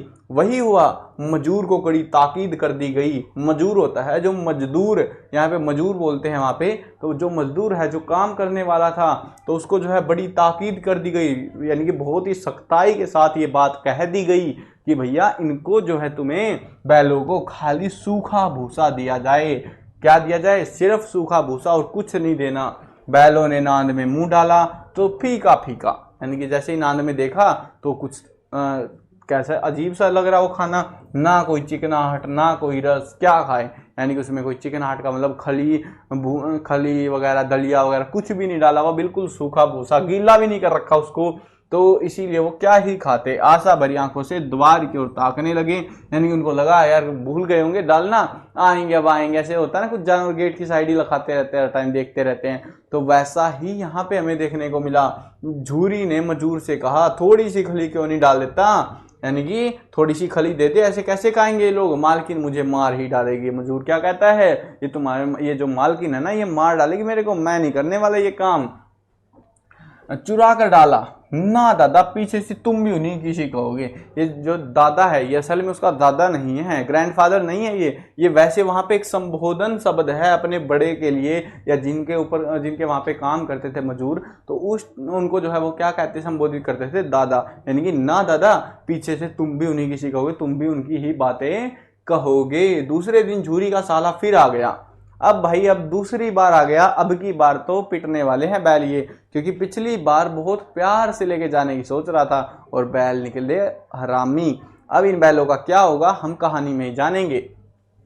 और बैलों को ले चला, अब की उसने दोनों की गाड़ी में जोता। अब की बार उसने क्या, दोनों को गाड़ी में जोड़ लिया। पिछली बार क्या था, पिछली बार हाथों से रस्सियां पकड़ के ले जा रहा था तो ये चल के नहीं दे रहे थे। अब की बार गाड़ी लेके आया और उस गाड़ी में जोत के लेके गया इनको, ताकि ये दाएं बाएं कहीं भी ना भाग सके। 2-4 बार मोती ने गाड़ी को सड़क की खाई में गिराना चाहा। अब देखो गुस्सैल कौन है, हमने 2 कैरेक्टर इंट्रोड्यूस करे थे स्टार्टिंग में, याद हो तो तुम्हें, एक का नाम हीरा एक का मोती, है ना, 2 बैल थे ना हमारे। तो अब ये जो 2 बैल हैं इनमें जो मोती है वो मोती कैसे होते हैं, गोल होते हैं, सॉफ्ट होते हैं, और हीरा क्या होता है, कड़क होता है। अब यहाँ पे स्वभाव में वैसा नहीं था, स्वभाव में क्या था, मोती थोड़ा गुस्सैल टाइप का था। कैसा था, गुस्सैल। मोती को जल्दी गुस्सा आ जाता, कैसे, जल्दी गुस्सा। हीरा शांत स्वभाव का। अब ये भावना है, ये दिखाने की कोशिश करूंगा। तो मोती ने क्या सोचा, गाड़ी को खाई में कुदा दूं, मर जाएगा ये, गया। हीरा ने संभाल लिया कि ना ना ना ना ये काम मत कर। तो हीरा जो है वापस ताकत लगाता और उसको संभाल लेता, वह ज्यादा सहनशील था। अब हमें पता लगा सहनशील कौन है ज्यादा, हीरा। यानी कि हीरा जो है सहनशील है। अब तुम कैसे याद रखोगे कैरेक्टर्स को, कहानी के जो कैरेक्टर्स हैं कैसे याद रहेंगे तुम्हें कि कौन सा अच्छा था और कौन सा गुस्सैल था, क्योंकि हमें कहानी में पूछे तो जाएंगे बार बार। तो भाई ऐसे याद रख सकते हो। देखो हीरा जो है, हीरा क्या है, ज्यादा चमकदार, तो ज्यादा चमकदार मतलब ज्यादा अच्छा, है ना, ज्यादा अच्छा मतलब अच्छा स्वभाव। और मोती क्या है, उससे थोड़ा कम चमकदार, उससे थोड़ा कम कीमती, तो इसीलिए जो है मोती गुस्सैल है। बस ये इस तरीके से कोई फॉर्मेट बना लो, आप अपने हिसाब से भी याद रख सकते हो। संध्या समय घर पहुंचकर दोनों को मोटी मोटी रस्सियों से बांधा गया। पिछले वाला काम नहीं हुआ, अब की बार क्या किया, मोटी रस्सियों से। और कल की शरारत का मजा चखाया गया। मजा चखाने का मतलब है डंडों से पीटा गया। फिर वही सूखा भूसा डाल दिया। अब इनको मजा चखाते चखाते क्या हुआ, इनको यहाँ पर भी सूखा भूसा मिला। पिछले घर में उसकी झूरी की पत्नी ने उनको भूसा के साथ खली वगैरह नहीं दी, और यहाँ पर भी सूखा भूसा मिल गया। अपने दोनों बैलों को खली चूनी सब कुछ दी। दोनों बैलों का ऐसा अपमान कभी ना हुआ था। यहाँ पे लाइन में मिसिंग है, कुछ खा गए हैं शायद एनसीईआरटी वाले बनाते टाइम। अब क्या हुआ था, देखो ये जो दोनों बैल थे, इन्होंने ऐसा कभी भी अनुभव नहीं किया था कि उनको कभी खाने में खली वगैरह ना मिले, हर बार मिलती थी। दोनों बैलों का ऐसा अपमान कभी नहीं हुआ था। झूरी ने फूल की छड़ी से भी नहीं छूता था। कौन सी, फूल की डंडी से डराने के लिए भी नहीं करता था, और यहाँ पर इनको डंडियों से पीटा जा रहा है। उसकी टिटकार पर दोनों उड़ने लगते थे। टिटकार होती है जो आवाज हाँकने के लिए, जो झूरी जैसे आवाज लगाता ना, या ऐसे अजीब सी आवाजें निकालते हैं अलग अलग प्रकार के लोग, अलग अलग सब अपने अपने हिसाब से अपने बैलों को हाँकते हैं। तो वो जो है उसको बोलते हैं टिटकार। तो उस पर उड़ने लगते हैं, वो उसकी आवाज से ही भागने लग जाते हैं। यहाँ मार पड़ी, आहत सम्मान की व्यथा तो थी ही, पर मिला सूखा भूसा। एक तो दुख था कि हमारा जो आत्म सम्मान है वो खत्म हो गया, और दूसरा इनको खाने में सूखा भूसा मिला था। नांद की तरफ आंखें तक न उठाई। अब ये खोर में नांद में क्या ही खाने के लिए देखते, क्योंकि खाने में क्या था, सूखा भूसा था। अब देखना, अब ये कहानी भाई अलग ही ट्विस्ट लेने वाली है, देखते जाना तुम। दूसरे दिन गया ने बैलों को हल में जोता। दूसरे दिन, जैसे एक दिन तो खिलाया खाया उन्होंने, है नहीं, वो भूखे, उससे पहले दिन झूरी के वहां थे, वहां भी भूखे, 2 दिन हो गए भूखे भूखे उनको। अब उनको हल में जोता, पर इन दोनों ने जैसे पांव ना उठाने की कसम खा ली थी। यानी कि हमने जो कहानी की स्टार्टिंग में पढ़ा कि बैल कभी कभी अड़ियल भी हो जाते हैं, तो ये बैल अब क्या हो गए, दोनों के दोनों अड़ियल हो गए कि हम नहीं सरकेंगे चाहे कुछ भी हो जाए। वह मारते मारते थक गया। मतलब इतने डंडे मारे, लेकिन बैल बोले सरका के ही दिखा दे तू मेरे को, हम नहीं सरकने वाले चाहे कुछ हो जाए। पर दोनों ने पांव नहीं उठाया। एक बार जब उस निर्दयी ने हीरा की नाक पर खूब डंडे जमाए। हीरा कैसा है, सहनशील, तो उसकी नाक पर ऐसे वो मुंह होता है ना जो आगे वाला, तो उस पर ऊपर वो हड्डी सी होती है जो, उस पर डंडे मारे, तो मोती का गुस्सा काबू के बाहर हो गया। उसको इतना गुस्सा आया मोती को कि भाई इसने मेरे मित्र को, मेरे प्यारे भाई को कैसे मार दिया। हल लेकर भागा। जिस हल में उसको जोता गया था उसको लेकर इतनी स्पीड में भागा। क्या होता है, हल के लिए बैलों को धीमे धीमे चलना होता है। अब यहाँ चलाई तो हुई नहीं, अब देखना क्या हुआ उस बैल हल का। हल लेकर भागा, हल रस्सी जुआ जोत तो सब टूट टाट कर बराबर हो गए। यानी कि दोनों, मतलब देखो वर्डिंग्स को समझो, पहले मैंने सब बोल दिया, मतलब जो कुछ उसके पीछे बांधा गया था हल में वो सब तोड़ दिया उसने भगा भगा के। हल तो आपको पता ही क्या होता है, रस्सी भी पता है। जुआ, जुआ जो गर्दन के ऊपर उनके वो डंडी रखते हैं ना, जुआ बोलते हैं उसको। जोत वही होती है वहां पे बांधने के लिए, और सब टूट टाट कर बराबर हो गया। यानी कि जो पूरा हल का जो स्ट्रक्चर था, जो रस्सियां थी, सब तोड़ दी भाग भाग के। क्योंकि अब बैल ऐसा थोड़ी है कि आरी लेके काट रहा है उनको, बैल को बांधी हुई थी, तो बैल ने भाग भाग के वो खेतों में कूद के उछल पुछल के सब तोड़ डाली सारी रस्सियां, सारे हल का सत्यानाश कर दिया। गले में बड़ी बड़ी रस्सियां न होती तो दोनों पकड़ाई में ना आते। उनके गले में रस्सियां, जो रस्सी किसके लिए बांधी हुई थी, उनको हाँकने के लिए। अब ये जो रस्सियां अगर नहीं होती उनको पकड़ के दिखा देता गया, किसी भी हालत में उनको नहीं पकड़ सकता था। हीरा ने मुख भाषा में कहा, भागना व्यर्थ है, भागना बेकार है। मोती ने उत्तर दिया, तुम्हारी तो इसने जान ही ले ली थी। यानी कि तुम्हारी, अब डंडे मार रहा था ना उसकी नाक पे, इसीलिए तो गुस्सा आया। तो ये मोती कह रहा है कि तुम्हारी जान ले ली, अब की बार मार पड़ेगी। हीरा कह रहा है कि भाई अब की बार तो मार पड़ने वाली है, पढ़ने दो, बैलों का जन्म लिया है तो मार से कहां तक बचेंगे। हमारी किस्मत में मार पड़नी है तो पड़नी ही है, हम नहीं भाग सकते। गया 2 आदमियों के साथ दौड़ा आ रहा है, दोनों के हाथों में लाठियां हैं। अब क्या करो, बताओ भाई, जल्दी बताओ कि क्या करना है। दोनों के हाथों में लाठियां हैं और वो खेत में ऐसे नहीं होता जैसे सांड जो है बुरक के भाग जाए, वैसे हालात थे इनके। मोती बोला कहो तो दिखा दूं कुछ मजा भी, मैं भी लाठी लेकर आ रहा है। तो मतलब वो लाठी लेके आ रहे, मैं भी दिखाऊंगे उनको मजा जाके सींग मार मुर के। हीरा ने समझाया नहीं भाई खड़े हो जाओ, मुझे मारेगा तो मैं भी एक दूसरे को मार दूंगा। अब हीरा तो कह रहा है, हीरा अच्छा है ना, तो वो कहता नहीं भाई खड़े हो जाओ, वो ले जाएंगे हमें। लेकिन मोती कहता है नहीं मुझे मारेगा, मैं तो एक दूसरे को एक दो को जरूर मार दूंगा। नहीं हमारी जाति का ये धर्म नहीं है। हीरा कैसा है, सहनशील। तो हीरा कहता है हमारी जाति यानी बैलों का ये धर्म नहीं है इंसानों पर जो है अत्याचार करना, इंसानों पर सींग चलाना। मोती दिल में ऐंठ कर रह गया, दिल में गुस्सा दबा हुआ है। ये गुस्सा कब फूटेगा, क्या ये गुस्सा फूट पाएगा, अब देखते हैं। गया आ पहुंचा और दोनों को पकड़ कर ले चला।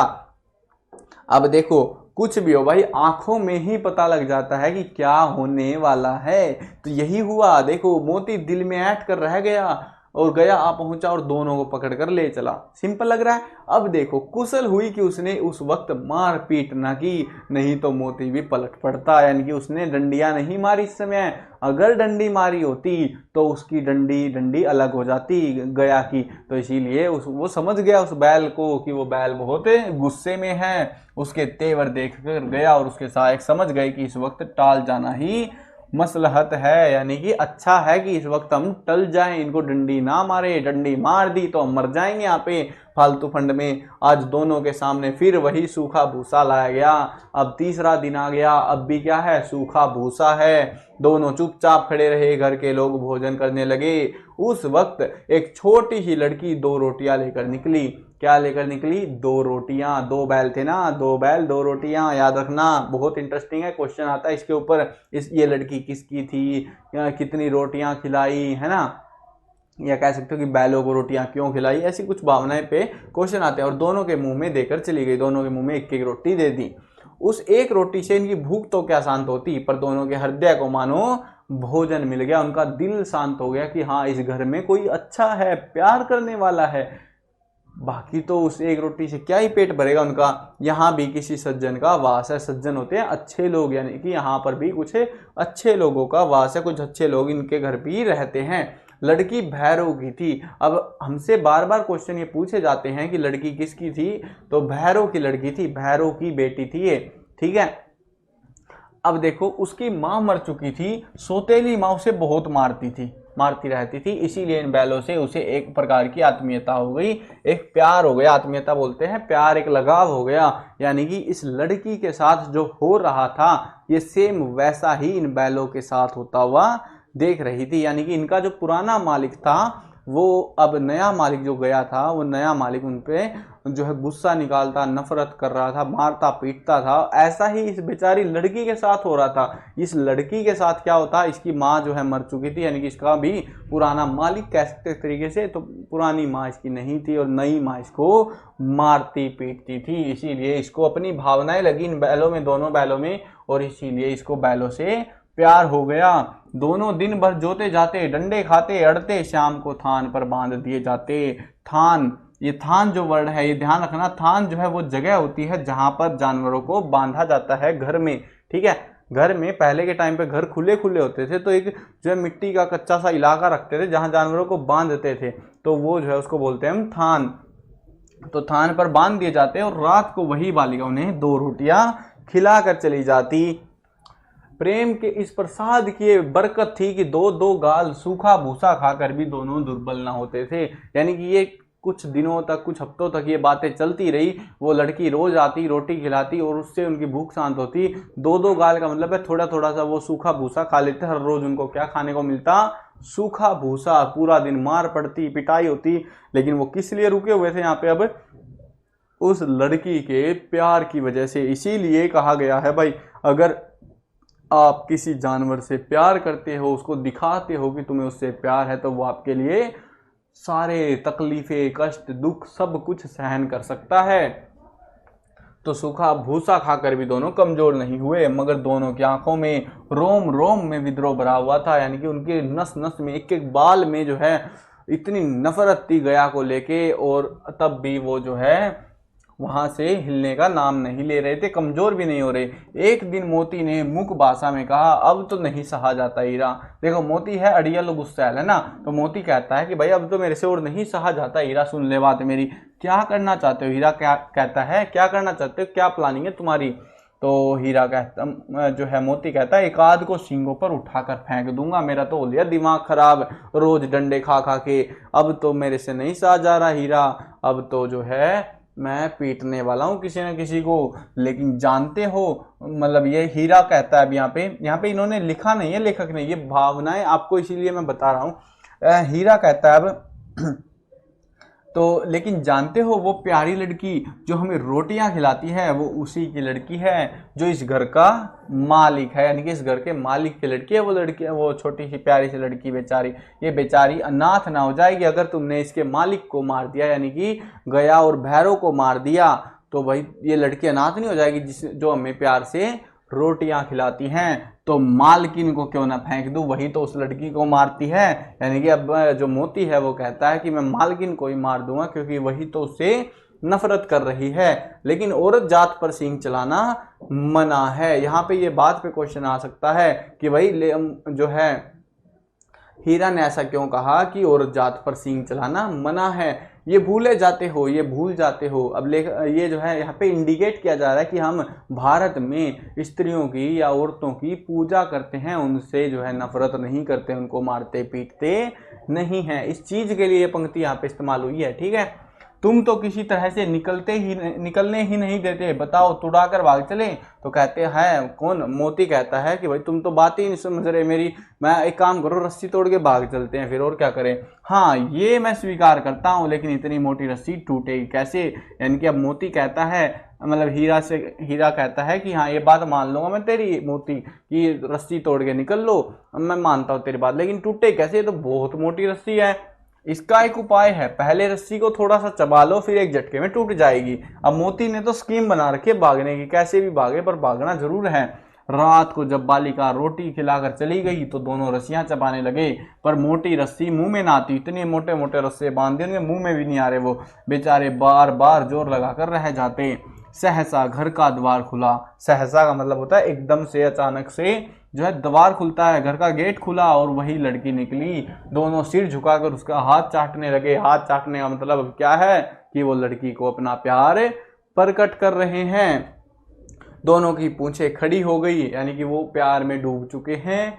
उसने उनके माथे सहलाए और बोली, खोले देती हूँ, चुपके से भाग जाओ, नहीं तो यहाँ लोग तुम्हें मार डालेंगे। यानी कि उस लड़की को भी पता है बैलों के साथ बहुत बुरा और अन्याय हो रहा है, तो वो कहती है बैलों से, मैं तुम्हें खोल रही हूँ दोनों बैलों को, तो भाग जाओ यहाँ से, तुम्हारे साथ बहुत ही ज़्यादा बुरा हो रहा है, ऐसे तो लोग तुम्हें मार डालेंगे।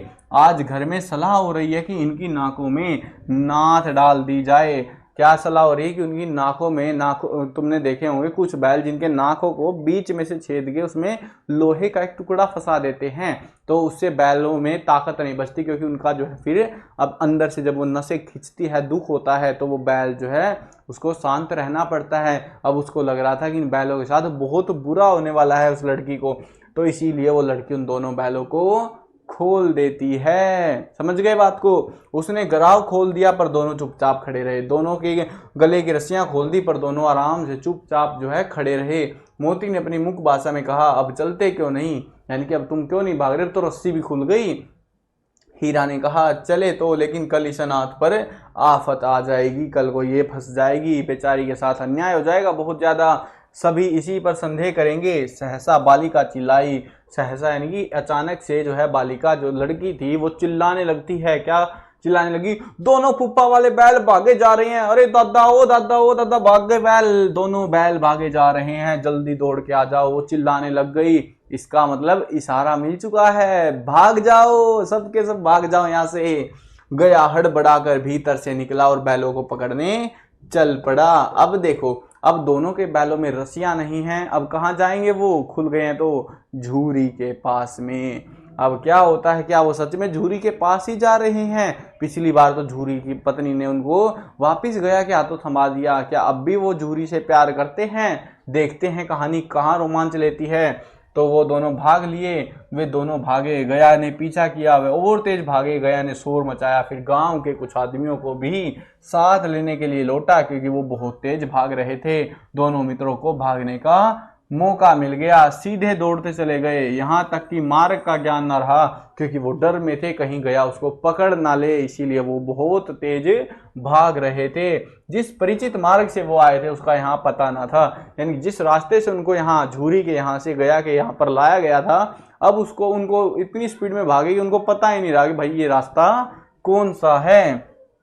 नए नए गांव मिलने लगे, तब दोनों एक खेत के किनारे खड़े होकर सोचने लगे अब क्या करना चाहिए, यानी कि अब वो अपना रास्ता, अपने घर जाने का रास्ता भटक चुके हैं, अब क्या करे वो ऐसी सिचुएशन में। हीरा ने कहा मालूम होता है राह भूल गए, यानी कि हमें जो रास्ता है वो हम भूल चुके हैं, हमें नहीं पता किस रास्ते से जाए, कहाँ से जाएं। तुम भी बेतहाशा भागे, वहीं उसे मार गिराना था, यानी कि तुम भी बहुत तेज भागे, तुम्हें तो वहीं पर उसको मार देना चाहिए था, उसे मार गिराते तो दुनिया क्या कहती, वह अपना धर्म छोड़ सकता है लेकिन हम अपना धर्म नहीं छोड़ेंगे, यानी कि हमें जो है इंसानों को मारना नहीं है।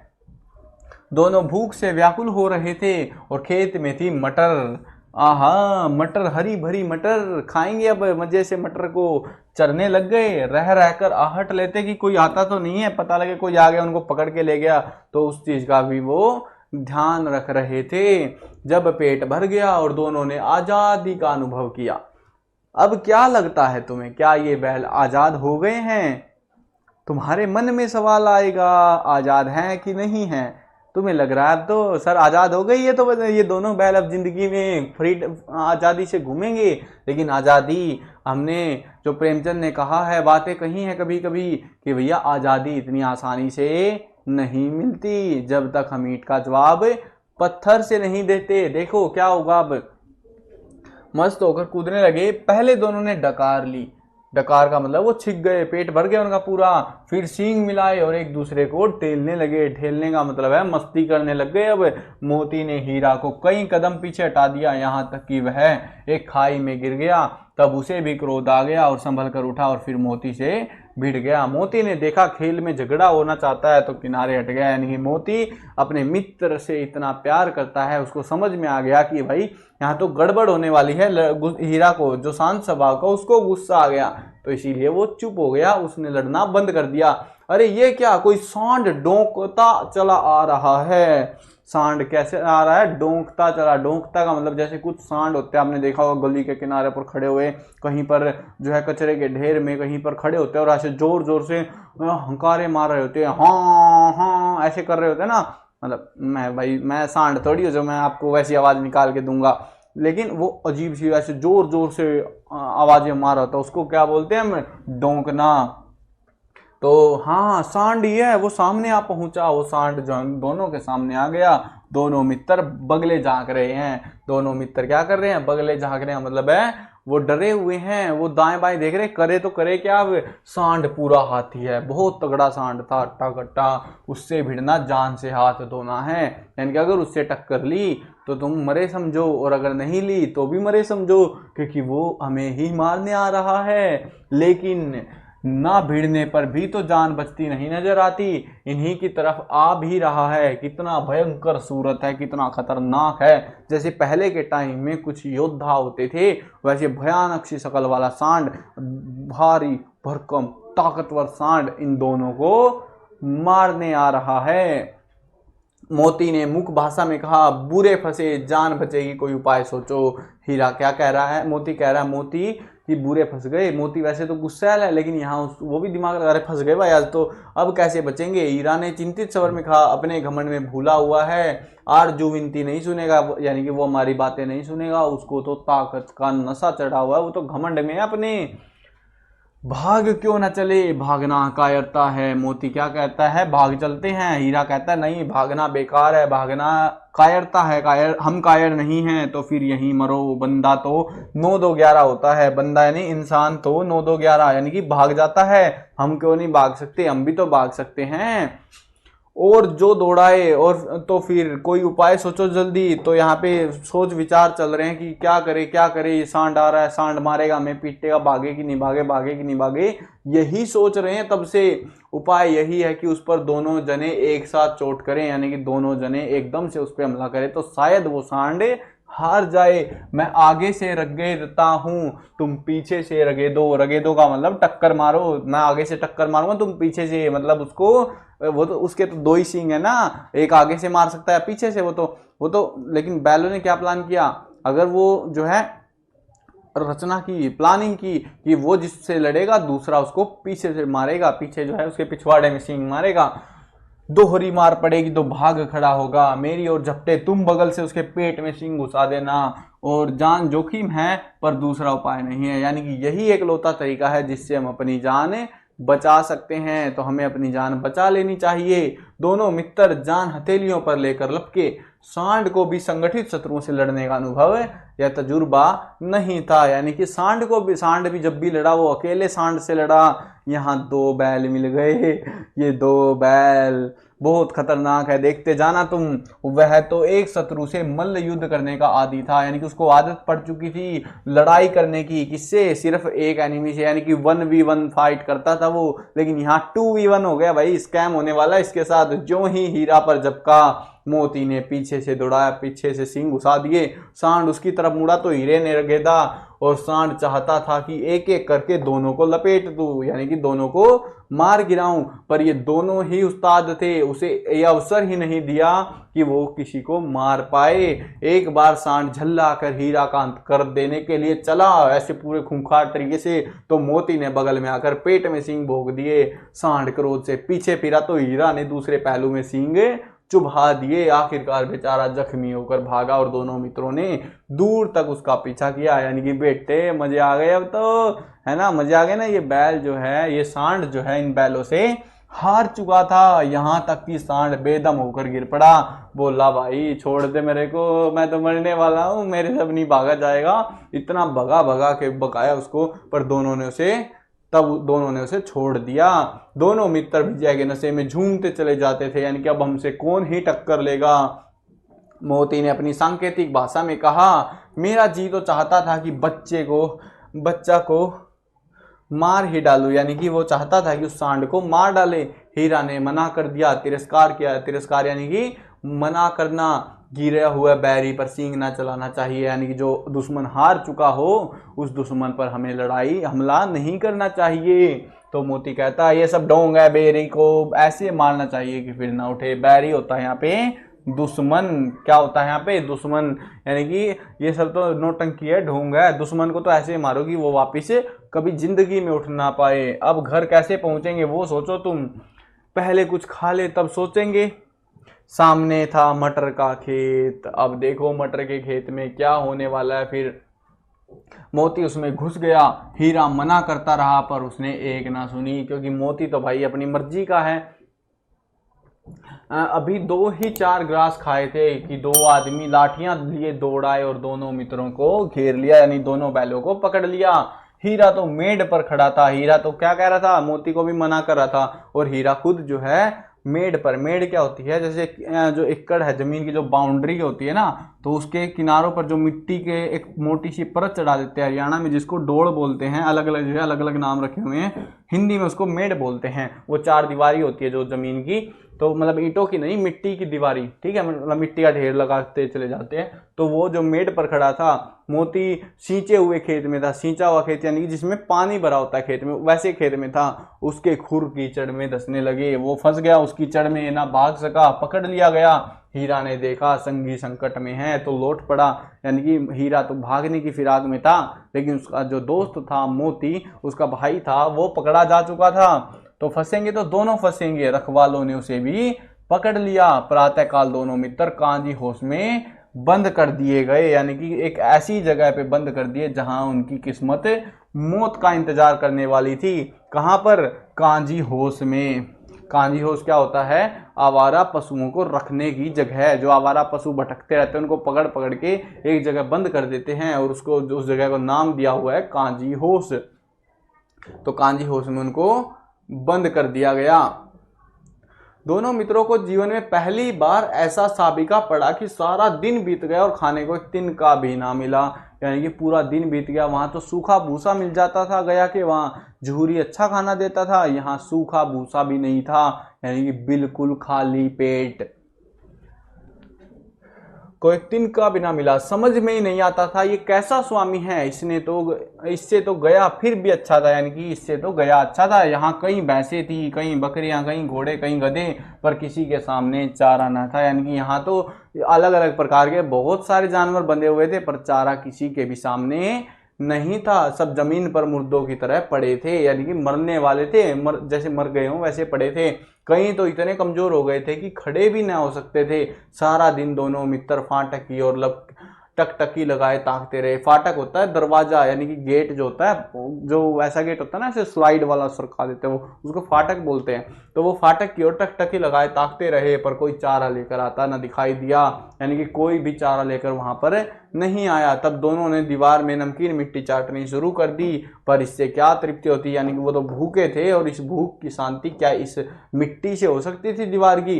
रात को भी जब कुछ भोजन ना मिला तो हीरा के दिल में विद्रोह की ज्वाला दहक उठी। यानी कि उनको बांधा हुआ था, लेकिन अब उनके मन में क्या आ गई, नफरत आ गई कि कैसे रामखोर है, कोई है ही नहीं यहाँ पे, तो हमें बांध के निकल गया और हमें भूल गए कौन है, कहाँ है, क्यों मर रहे हैं।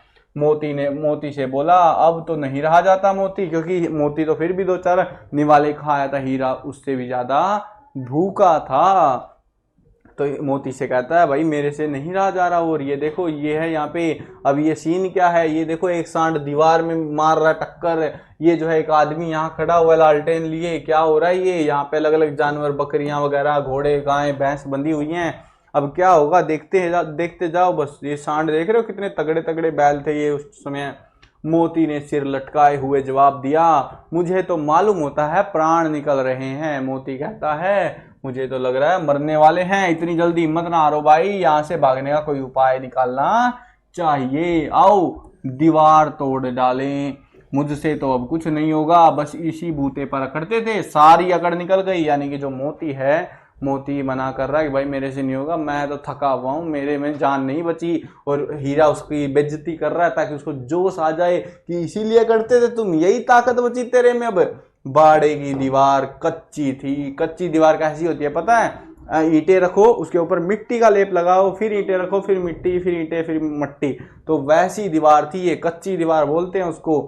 हीरा मजबूत तो था ही, अपने नुकीले सींग दीवार में गड़ा दिए और जोर मारा तो मिट्टी का एक चिप्पड़ निकल आया। चिप्पड़ होता है एक प्लस्तर जो लगाया जाता है दीवार पर, तो वो निकल आया। फिर तो उसका साहस बढ़ा, यानी कि एक चिप्पड़ निकला तो बाकी भी निकलेंगे, तो साहस बढ़ गया। उसने दौड़ दौड़ कर दीवार पर चोटें की और हर चोट में थोड़ी थोड़ी मिट्टी गिराने लग गया। यानी कि वो दीवार जो है अब धीरे धीरे गिरने लग गई। उसी समय कांजी होश का चौकीदार लालटेन लेकर जानवरों की हाजिरी लेने आया। कौन आया? कांजी होश में था सिर्फ एक चौकीदार, जो क्या करने आया, हाजिरी लेने आया था कि कितने जानवर है, कौन मर गया, कौन भाग गया, कौन जिंदा, क्या कर रहा है। हीरा का यह उजड़पन देख उसने उसे कई डंडे रसीद किए। यानी कि हीरा ने जो कांड किया था दीवार में सींग मारने वाला, उसकी वजह से उसको डंडे पड़े बहुत सारे, और मोटी सी रस्सी से बांध दिया, और उसके गले में जो है मोटी रस्सी बांध दी गई। तो अब जो है क्या हुआ कि मोती ने जो है पड़े पड़े कहा, आखिर मार का आई क्या मिला। यानी कि अब जो मोती था, क्योंकि हीरा ने कोशिश तो करी दीवार गिराने की, लेकिन दीवार तो नहीं गिर पाई, और उसको क्या मिले, डंडे मिले। अब आखिरकार मार खाई। मोती जो है मनी मन जो है उसको मतलब बोल के कह रहा है उसको, अपने बूते भर जोर तो मार दिया। अब हीरा कहता है कि मैंने जितना बस का था मैंने उतना तो किया, ऐसा जोर मारना किस काम का कि और बंधन में पड़ जाए। क्योंकि अब जो है, जो पहले जो रस्सी बंधी हुई थी, अब उससे भी मोटी रस्सी उसको बांध दी गई, और अब जो है क्या फायदा इस चीज का, जोर तो मारता ही जाऊंगा चाहे कितने ही बंधन पड़ते जाए। क्योंकि अब हीरा के मन में ये आ चुका था कि भाई जो जिंदगी है वो यहीं खत्म होने वाली है, इसके लिए अब कोई भी जो है हिचकाएगा, डरेगा, तो इस वजह से जो है वो बार बार जोर लगा रहा था। जान से हाथ धोना पड़ेगा। मोती कहता है जान से मार देंगे तुम्हें ये। तो हीरा कहता है कुछ परवाह नहीं, यूं भी तो मरना ही है। देखो सोच जो मैं कह रहा था, कह रहे हैं कि यूं भी तो मरना ही है। सोचो दीवार खुद जाती और कितनी जानें बच जाती। खुद जाती का मतलब है यहाँ पे कि वो जो दीवार है अगर हम उसको सींगों से गिरा देते तो बाकी के जानवर तो भाग जाते। अब बाकी के जानवर भाग जाते कितनी सारी जानें बच जाती। हमें तो मरना ही है। इतने भाई यहाँ बंद हैं, किसी की देह में जान नहीं है। 2-4 दिन और यही हाल रहा तो सब मर जाएंगे। अगर मतलब ऐसे ही सब बंद पड़े रहे तो सारे के सारे जानवर यहीं पर दम तोड़ देंगे। किसी की मदद तो हमें करनी चाहिए। हम ऐसे मतलब जो है कमजोर बनकर यहाँ नहीं मर सकते। हाँ ये बात तो है। अच्छा तो लो फिर मैं भी जोर लगाता हूँ। अब जो मोती था जो कह रहा था भाई मेरे बस का नहीं है, तो अब मोती भी कहता है मैं भी अपनी ताकत लगाता हूं, अगर तेरी यही बात है, यही मर्जी है। तो मोती ने भी दीवार में उसी जगह सींग मारा, थोड़ी सी मिट्टी गिरी और फिर हिम्मत बढ़ी। क्योंकि अब क्या हुआ था, जो कांजी होश का जो चौकीदार था हाजिरी लेके वो तो जा चुका था और जो हीरा था उसको रस्सी से बांध दिया, तो मोती तो आजाद था। अब मोती ने टक्कर मारनी शुरू कर दी दीवार में।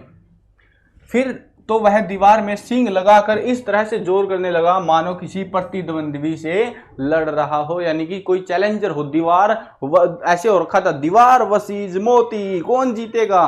तो इस तरीके से वो लड़ाई चल रही थी। आखिरकार कोई 2 घंटे की जोर आजमाई के बाद दीवार ऊपर से लगभग 1 हाथ गिर गई। यानी कि वो जो दीवार थी लगभग 2 घंटे उसने मेहनत करी, टक्कर मारी, उसके बाद वो दीवार गिर गई। अब ये दीवार कितनी गिरी थी ये ध्यान रखना, 1 हाथ गिर गई। 1 हाथ मतलब इतनी, लगभग 3 फीट के करीब करीब ये दीवार गिर चुकी थी। उसने दूनी शक्ति से दूसरा धक्का मारा तो आधी दीवार गिर गई। यानी कि जो दीवार थी काफी ऊंची थी, उसमें से आधी दीवार इसने गिरा दी।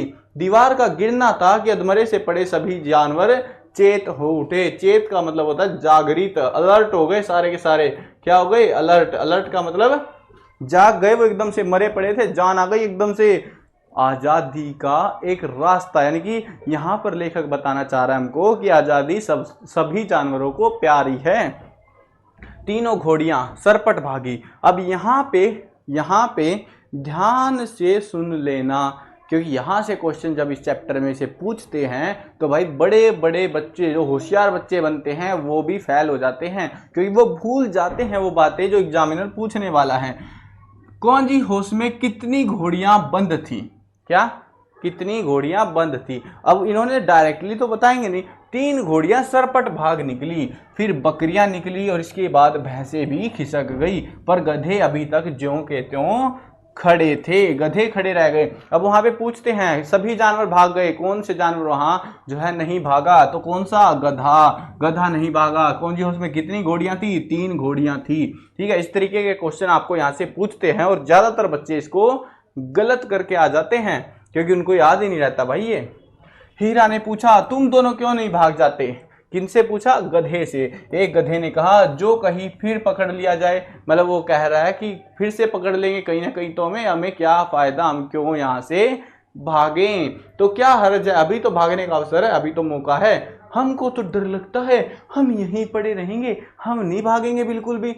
आधी रात से ऊपर जा चुकी थी, आधी रात बीत गई। शाम के समय वो आया था कौन जी उसका चौकीदार, उसके बाद दीवार गिरा दी उन्होंने, जानवर भाग गए। आधी रात बीत चुकी थी, दोनों गधे अभी तक खड़े सोच रहे थे कि भागे या फिर नहीं भागे। इसी को तो कहते हैं सीधा स्वभाव, है ना। वो दोनों सोच में पड़े हुए थे और मोती अपने मित्र की रस्सी तोड़ने में लगा हुआ था कि मेरे मित्र यानी हीरा को जो रस्सी बंधी हुई है वो रस्सी टूट जाए और हम दोनों भी यहाँ से भाग निकले।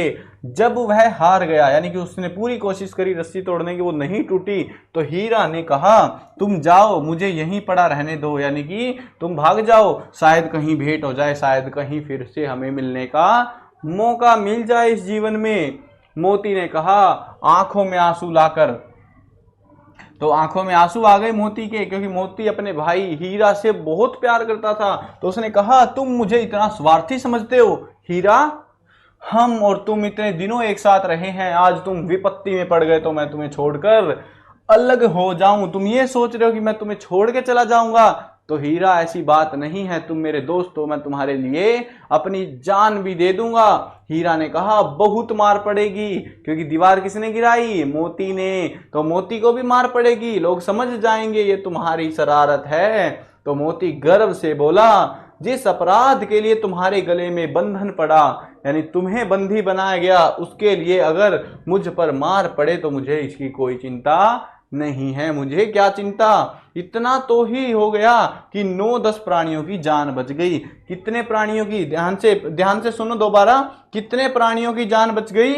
9-10 प्राणियों की जान बच गई। एमसीक्यू बनता है यहाँ से क्वेश्चन, ठीक है, बार बार बनता है।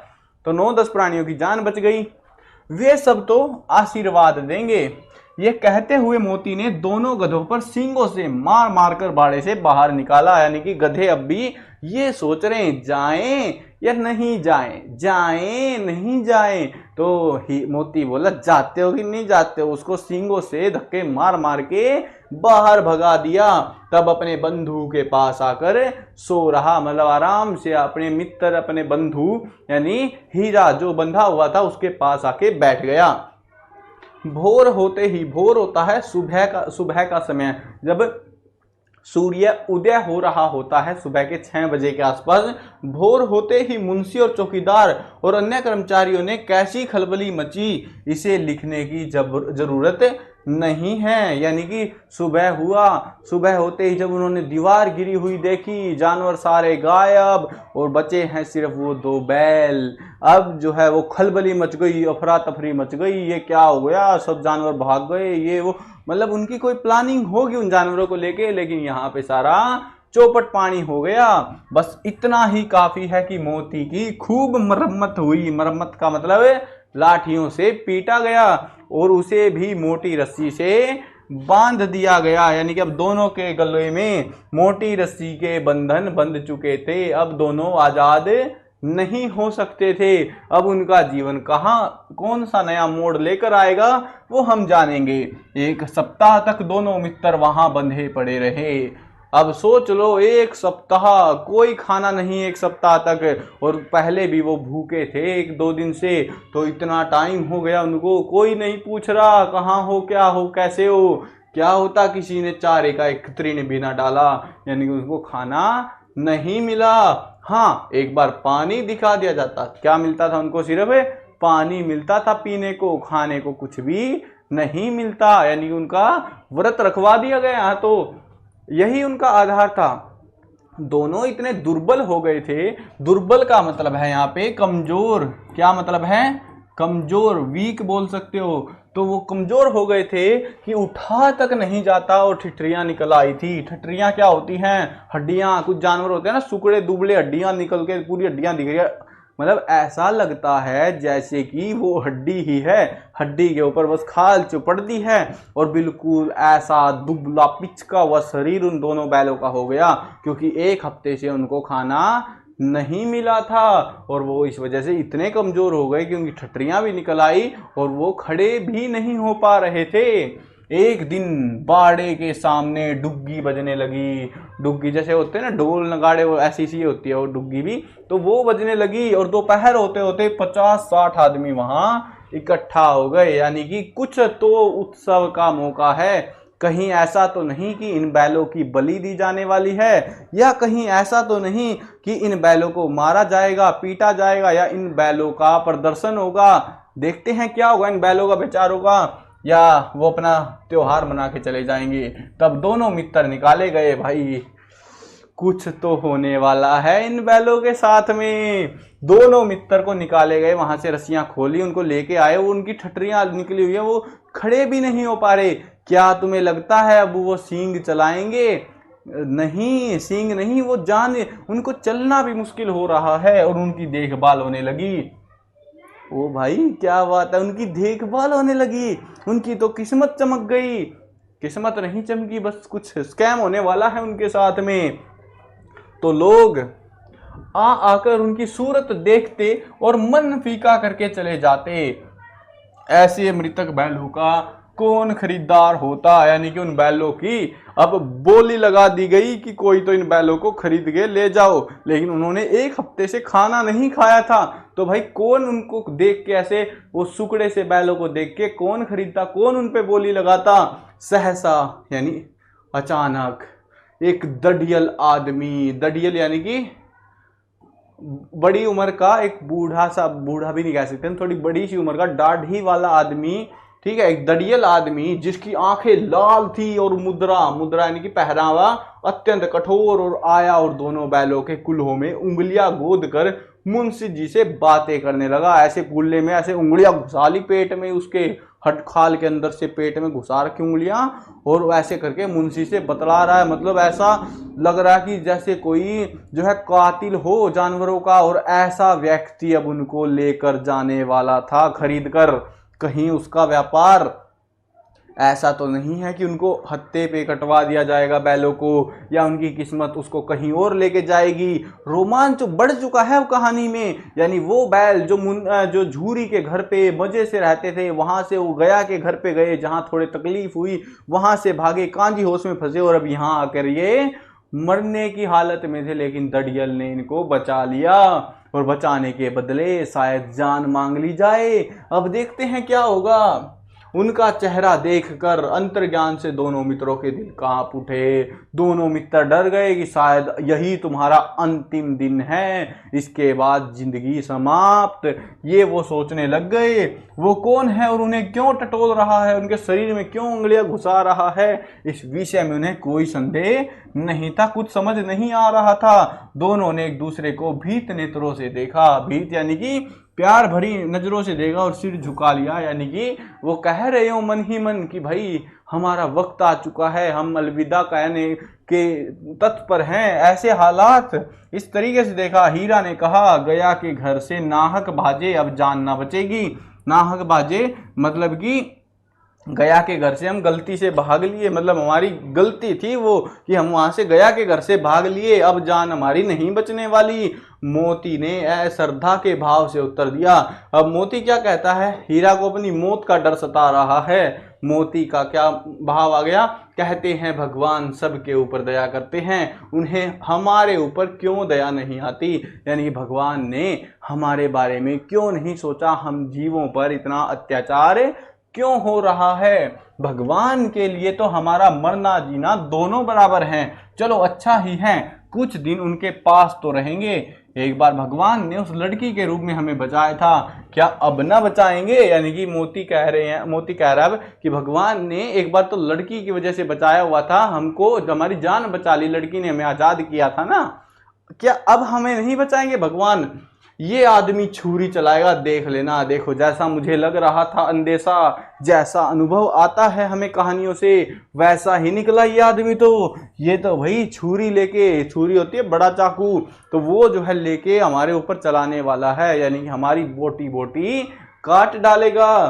तो क्या चिंता है, मांस खाल हड्डी सींग सब किसी ना किसी काम आ जाएंगे। यानी कि मर जाएंगे तो इससे ज्यादा तो क्या ही हो जाएगा नीलाम हो जाने के बाद। अब ये तो उनकी बातें हो रही है मुख भाषा में, अब नीलाम हो गए, उसने दढ़ियल व्यक्ति ने उनको खरीद लिया।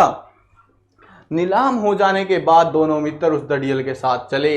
दोनों की बोटी बोटी कांप रही थी। यानी उनको डर लग रहा था कि भाई जहां ये रोकेगा, रोकते हमें काट डालेगा, मार डालेगा। दोनों से चला भी नहीं जा रहा, बेचारे पांव तक ना उठा सकते थे। यानी कि कमजोर इतने ज्यादा हो रखे थे, पर डर के मारे गिरते पड़ते भागते चले जाते थे। यानी कि दढ़ियल उनको डरा के भगा रहा था, जबकि उनके देह में जान तक नहीं थी, क्योंकि वह जरा भी चाल धीमी हो जाने पर जोर से डंडा जमा देता। यानी कि वो बैल जो बहुत प्यार से झूरी जिनको गले से लगा कर रखता, वो बैल इस दढ़ियल के हत्थे चढ़ चुके थे, और अब वो उनको दे डंडे भगा रहा था। राह में गाय बैलों का एक रेवड़ हरे हरे हार में चरता नजर आया। हार होता है खाली जगह है जहां पर जो घास उगाती है, तो उस जगह पर बहुत सारे जानवर, हरे जो गाय बैल थे वो रेवड़ में जो है चर रहे थे। सभी जानवर खुश थे, प्रसन्न थे, यानी खुश थे। चिकने चपल का मतलब बहुत ही हस्त पुष्ट जो है वो थे। कोई उछलता था, कोई आनंद से बैठा पागुर करता था। कितना सुखी जीवन था इनका, पर कितने स्वार्थी हैं सब, कितने स्वार्थी हैं। किसी को चिंता नहीं कि उनके दो भाई बदी के हाथों पड़े, कैसे दुखी है। यानी किसी को मतलब नहीं कि उनके जो दो भाई हैं हीरा मोती, उनको कोई पकड़ के ले जा रहा है मारने के लिए, उनको कोई चिंता नहीं है हमारी। सहसा दोनों को ऐसा मालूम हुआ कि ये परिचित राह है। उनको याद आ गया, यार ये तो रास्ता देखा देखा लगता है। देखो क्या हुआ था कहानी में गया के घर से जब वो भागे तो वो रास्ता घूम गए, फिर कांजी उसमें पकड़ लिए। अब वो जब आजाद होके दड़ियल की वजह से जा रहे थे तो अब जो है उनको वो रास्ता जाना पहचाना लगने लगा। हाँ, इसी रास्ते से गया, उन्हें ले गया था। वही खेत, वही बाग, वही गांव मिलने लगे। प्रतिक्षण उनकी चाल तेज होने लगी। यानी कि जो दड़ियल आदमी उनको भगाने के लिए डंडे मार रहा था, अब उनकी देह में अपने आप से जान आ गई कि हमारा घर आ गया, हम आजाद हो सकते हैं, एक मौका हमारे पास आया है। सारी थकान, सारी दुर्बलता सब गायब हो गई। ओ ये लो, अपना ही हार आ गया। हार का मतलब मैंने बताया था, हार का मतलब चरने वाली जगह। तो उनको वो उन्हीं के गांव में आ गए, अपना ही हार आ गया। इसी कुएं पर हम पूर चलाने आया करते थे, यही कुआं है। अब तुम में से कुछ बच्चे सोचेंगे पूर क्या चीज होती है। उस टाइम पे एक कुआं होता था, जो उस कुएं के अंदर पानी निकालने के लिए एक जो है रहट का इस्तेमाल होता था, जिसको यहाँ पर जो है बैलों को बांधते ऐसे दो, और वो जो है इसको गोल गोल घुमाते ऐसे, और इसकी वजह से यहाँ पर इस पर जो है चक्री लगी होती पानी की पूरी, और ये बाल्टियां से पूरी घूम घूम के आती और पानी खेतों में सिंचाई होती थी इस तरीके से। तो उसको बोलते हैं पूर। तो यहाँ पर पूर चलाते थे, यही कुआं है। मोती ने कहा हमारा घर नगीच आ गया। नगीच का मतलब है नजदीक आ गया, पास आ गया। भाई ये तो हमारा घर है, हमारे पास ही है। हीरा बोला भगवान की दया है, मैं तो अब घर भागता हूं। अब दोनों को बांध के बग्गी में ले जाया जा रहा है, लेकिन क्या कहता है, मैं तो घर भाग रहा हूं, ये जाने देगा, इसे मैं मार गिराता हूं, इसे मैं मार दूंगा। वैसे तो देह में जान नहीं थी, लेकिन अब मैं इसको मार दूंगा क्योंकि मेरा घर मेरे पास आ गया है। नहीं नहीं, दौड़कर थान पर चलो, वहां से हम आगे नहीं जाएंगे। तो कहता है मारना नहीं है इसको, हम अपने थान पर चलते हैं, अपनी जगह पर चलते हैं जहां हमें खाना मिलता है, तो वहीं जाएंगे और वहीं पर जो है हम वहां से आगे नहीं बढ़ेंगे। दोनों उन्मत्त होकर बछड़ों की भांति कुलेले करते हुए, कुलेले समझते हो, देखो ये कुलेल हमने पहले पढ़ा था, वैसाख के महीने में गधा कुलेल करता है। एक ये बैल हैं जो अब घर आने की वजह से कुलेल कर रहे हैं, यानी कि वो अपने घर पहुंच रहे हैं। उनको पता है भैया तुम्हारा घर मिल गया, वो खुशी के मारे कूद रहे हैं। कुलेल मैंने बोला था ना, उछल कूद करना। घर की ओर दौड़े, वह हमारा थान है। दोनों दौड़कर अपने थान पर आ गए और खड़े हो गए। दड़ियल भी पीछे पीछे दौड़ा चला आता था, यानी कि उन्होंने शायद वो रस्सी में लेके आया था, उनको रस्सियां पकड़ रखी थी उसने, या कुछ होगा जुगाड़, मुझे नहीं पता, यहाँ पे कोई डिस्क्राइब नहीं किया उस चीज को। बट जो भी था वो दड़ियल बेचारा पीछे रह गया। बैल उससे दड़ियल से भी आगे भाग गए। सपीडम सपीड़ा झूरी द्वार पर बैठा धूप खा रहा था। क्या कर रहा था झूरी उस समय? धूप खा रहा था। बैलों को देखते ही दौड़ा और उन्हें बारी बारी से गले लगा लिया, गले लगाने लगा। मित्रों की आंखों से आनंद के आंसू बहने लगे, यानी कि हीरा मोती दोनों खुश थे अपने मालिक झूरी को देखकर। एक झूरी का हाथ चाट रहा था। दड़ियल ने जाकर बैलों की रस्सियां पकड़ ली, यानी कि वो बैल जो है वो रस्सियां जैसे गया, पहली बार उनको रस्सियों में पकड़ के लेके गया था, ये वैसे ही लेके आ रहा था बैलों को, लेकिन ये जो है कहाँ भाग लिए? अपने थान की तरफ। और अब उसने दड़ियल ने आकर बैल की रस्सियां पकड़ ली। झूरी ने कहा मेरे बैल हैं। क्या कहता है झूरी? झूरी कहता है ये बैल तो मेरे हैं, तुम क्या कर रहे हो? तुम्हारे बैल कैसे? कौन कह रहा है? दड़ियल आदमी, मैं मवेशी खाने से नीलाम लिए आता हूँ, मैं तो समझता हूँ। सॉरी, फीलिंग में गड़बड़, दोबारा बोलता हूँ, मजा आएगा, सुनो दोबारा।